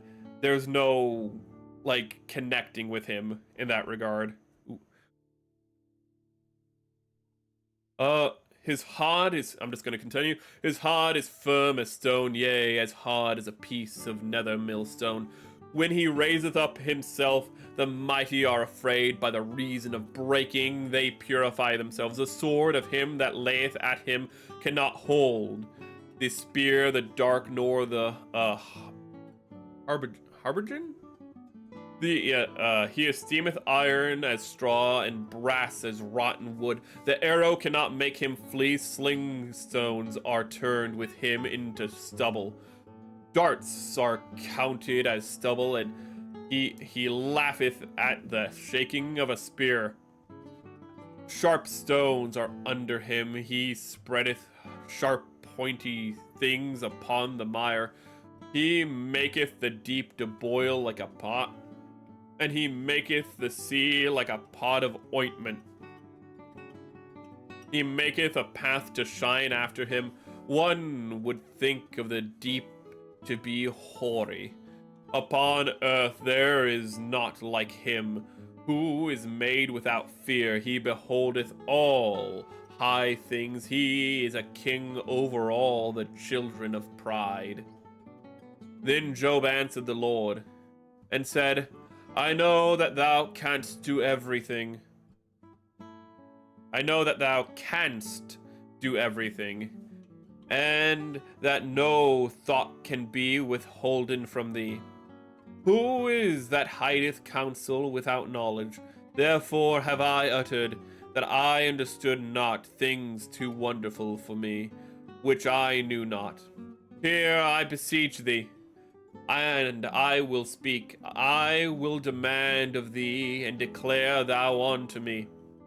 I have heard of thee by the hearing of the ear, but now mine eye seeth thee. Wherefore I abhor myself, and repent in dust and ashes. And it was so that after the Lord had spoken these words unto Job, the Lord said to Eliphaz the Temanite, My wrath is kindled against thee, and against thy two friends, for ye have not spoken of me the thing that is right, as my servant Job hath. Therefore take unto you now 7 bullocks and 7 rams, and go to my servant Job, and offer up for yourself a burnt offering, and my servant Job shall pray for you. For him will I accept, lest I deal with you after your folly, in that ye have not spoken of me the thing which is right, like my servant Job. So he's saying, okay, Job. And then he turns to all of Job's friends and is like, you guys spoke on my behalf and you were wrong. Give me sacrifice. So Eliphaz the Temanite, Bildad the Suhite, and Zophar the Naamathite went and did according to the Lord commanded them, and the Lord also accepted Job.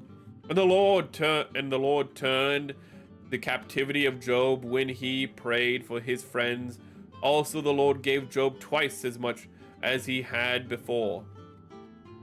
Then came there unto him all his brethren, and all his sisters, and all they had seen of his acquaintance before, and did eat bread with him in his house, and they bemoaned him, and comforted him over all the evil the Lord had brought upon him. Every man also gave him a piece of money, and every one an earring of gold. So the Lord blessed the latter end of Job with more than his beginning. For he had 14,000 sheep, and 6,000 camels, and 1,000 yoke of oxen, and 1,000 she-asses. He had also 7 sons and 3 daughters, and he called the name of the first Jemimiah, and the name of the second Keziah, and the name of the third Karen Hapuk. And it And in all the land there were no women fond, so fair as the daughters of Job. And their father gave them inheritance among their brethren. After this lived Job 140 years, and saw his sons and his sons' sons, even 4 generations. So Job died, being old and full of days. I actually really like how this ends. Before I read the chat, I really like how this ends because last stream we focused on the line where Job says, "What is man born of woman but full of trouble and short of days?" And having it end with Job living a long, happy life is such a great form of, I guess you could say, show don't tell, where what Job says is refuted by the reality of his life. That you can keep on living and still have a good life when misfortune follows you. And like, though some people may not be as kind to you as they should be, you will find kindness in your fellow man as he does when the people come to comfort him. It's kind of, the ending of this, actually, of all things, reminds me of It's a Wonderful Life, of how at the end of It's a Wonderful Life, of how everything goes bad for the one guy who did everything good for everyone else. And he gets his life back together thanks to divine intervention. And then when he goes and he actually confronts life again, instead of trying to run away from it and end himself, like he like Job in A Wonderful Life, he wants to like end it all. He wants to just, get out of here. But he perseveres through divine intervention. He sees the higher purpose of it all. And just like with Job, all of the people who he's helped throughout his life come to him and help him back. I don't know, I just thought of that. I've never really made the connection between It's a Wonderful Life and Job before, I don't think. We're gonna have to speedrun Bible before GTA 6. Oh, goodness. God, I cannot wait for the watch along this year of It's a Wonderful Life. Still don't know who I'm gonna invite to that, but let me look for that game that I told you about. Firstly, let me change the text size back to normal so I can find it better. Let me find that visual novel. What did that do to that? Ugh! All the words are tiny now. Oh my god. Okay. Not Alan Wake. It's not Butcher's Creek. Visual. Damn it. How do I search categories in my own thing? Single player. Ready to play, installed.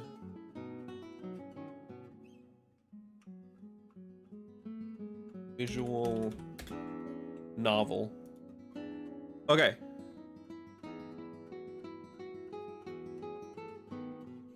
Well, there's South Scrimshaw. Well, there's the murder of Sonic the Hedgehog.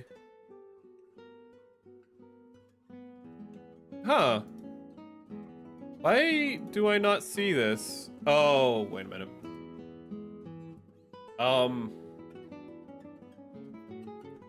I might not have the game. It might be on my wish list, but I'll have to change accounts. Hold up 1 second. Let me put up the... Not that one. This one. No. This one. No. I'll figure it out eventually. This one. I have to put that up right now, because I'm going to see if I can find this for you. I thought I had bought it already, but it must be on my wish list. Ooh. Let's see here.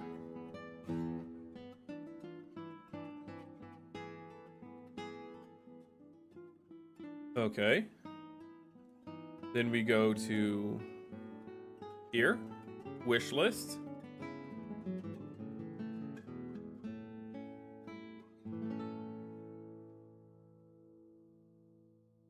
when I said it would take me 5 minutes to find this very simple thing? Oh, wait, that means I do have it. Is it not under visual novel then? Why do I not see it?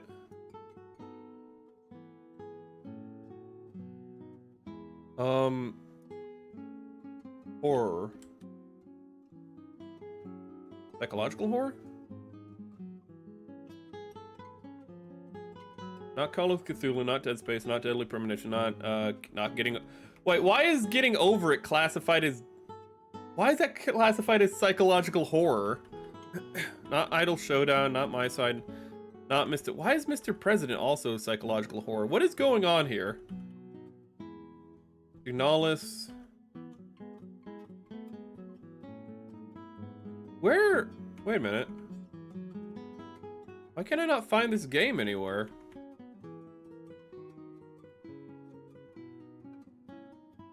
I might have to find it off stream, I'm sorry.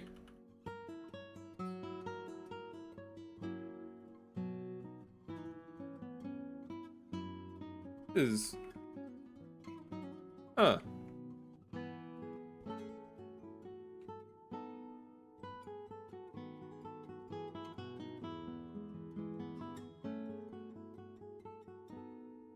I'm sorry. I'm gonna have to find it off. I'm gonna have to find it off stream and share it either next stream or on Discord, because I am looking really hard for this and I just am not seeing it. Come to think of it, the Tomino did both the Chosen One trope and the deconstruction of it with new types. Sounds about right.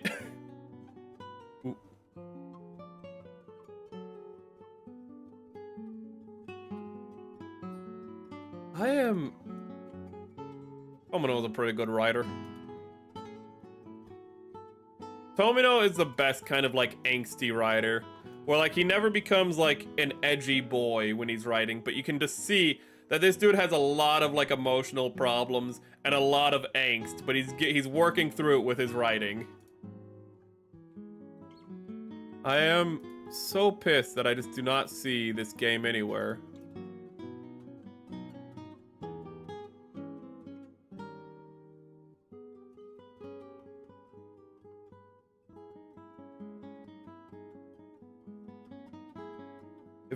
If it's on my wish list for my VTuber account, I'm going to just blow my brains out.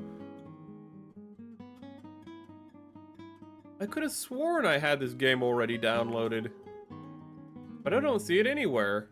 I don't even see it in my wish list. I don't see it nowhere. Psychological horror tags on Steam is hilarious. They listed it. Yeah, fucking. Oh, dude.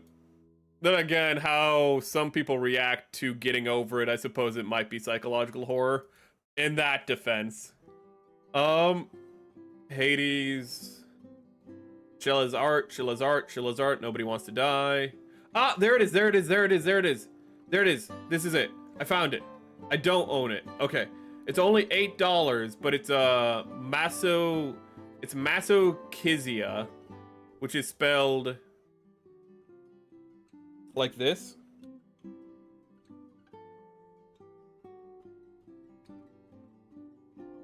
And what it is, a young man discovers through a series of hallucinations that he will grow up to become a violent psychopath. How will he respond to these revelations? He can change his fate. He can even change fate? Okay. Ooh. That's interesting. I know it's inspired by like an actual schizophrenic, but I don't know who exactly, but it doesn't mention that at all in here. So it seems that it's not, even though it was inspired by something real to my understanding, it doesn't like sell itself on that. So it's not glorifying, so it's definitely not glorifying anything in that regard. It looks like a Russian game. What does that even mean? Let's see, Old Blood. Old Blood. What are you? Old Blood, the developer. You've made 2 games that are like almost a decade apart, and your other game is about a bunch of rabbits. What?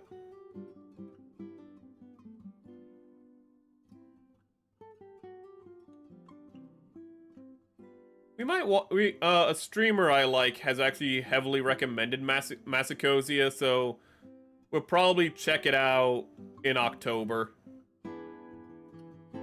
But that's that. We also read Job. We should get back to Job. But I'm happy we were able to get through Job. I didn't even look at the time. Only 2.5 hours with all the diversions and tangents I had. That's pretty good in all honesty. I'm gonna look for a place to send you guys out to, though. Let me do. Let's see here.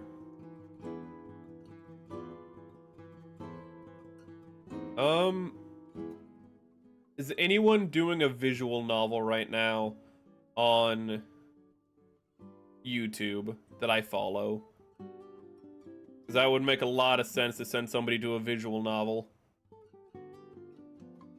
God, a lot of people are streaming right now, and oh! Wait a minute. This doesn't count as a visual novel, but I might send you to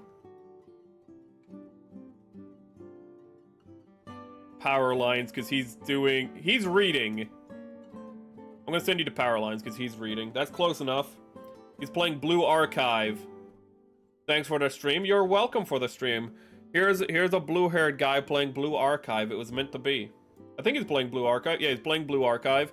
Now on the twitch.com.tv. Where the hell is everything? Let me find a place to send you, beautiful people. Ooh. Let me get you guys somewhere nice. Where should I send you? Wait, do they simul-stream? Can I send you there as well on... Can I link you there as well? No, he does not simul-stream. Okay,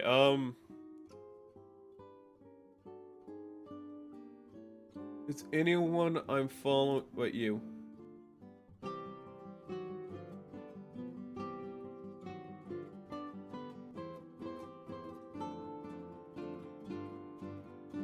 I don't know, I'll send you guys to this guy playing Wolfenstein. I don't really know where else to send you, but there you go for Twitch. Thank you for being patient throughout this stream. We'll be back tomorrow to continue the Kasi Gundam. How far will we get in it? Hopefully we're finished. Wait, no, we already have the legs finished. Hopefully we'll do enough to say that we only have to do one more stream next week. But that'll be tomorrow, same bat time, same bat channel of 8 o'clock Eastern Standard Time. Then for those interested, we will be doing Sucker for Love on Thursday. And then on Friday, we'll be doing Claire. But in the meantime, I want you to have a great day, a wonderful life, and remember, don't lose your head. Have a good night, everyone. And if you're new here, follow or something, I don't know. I'm supposed to say that.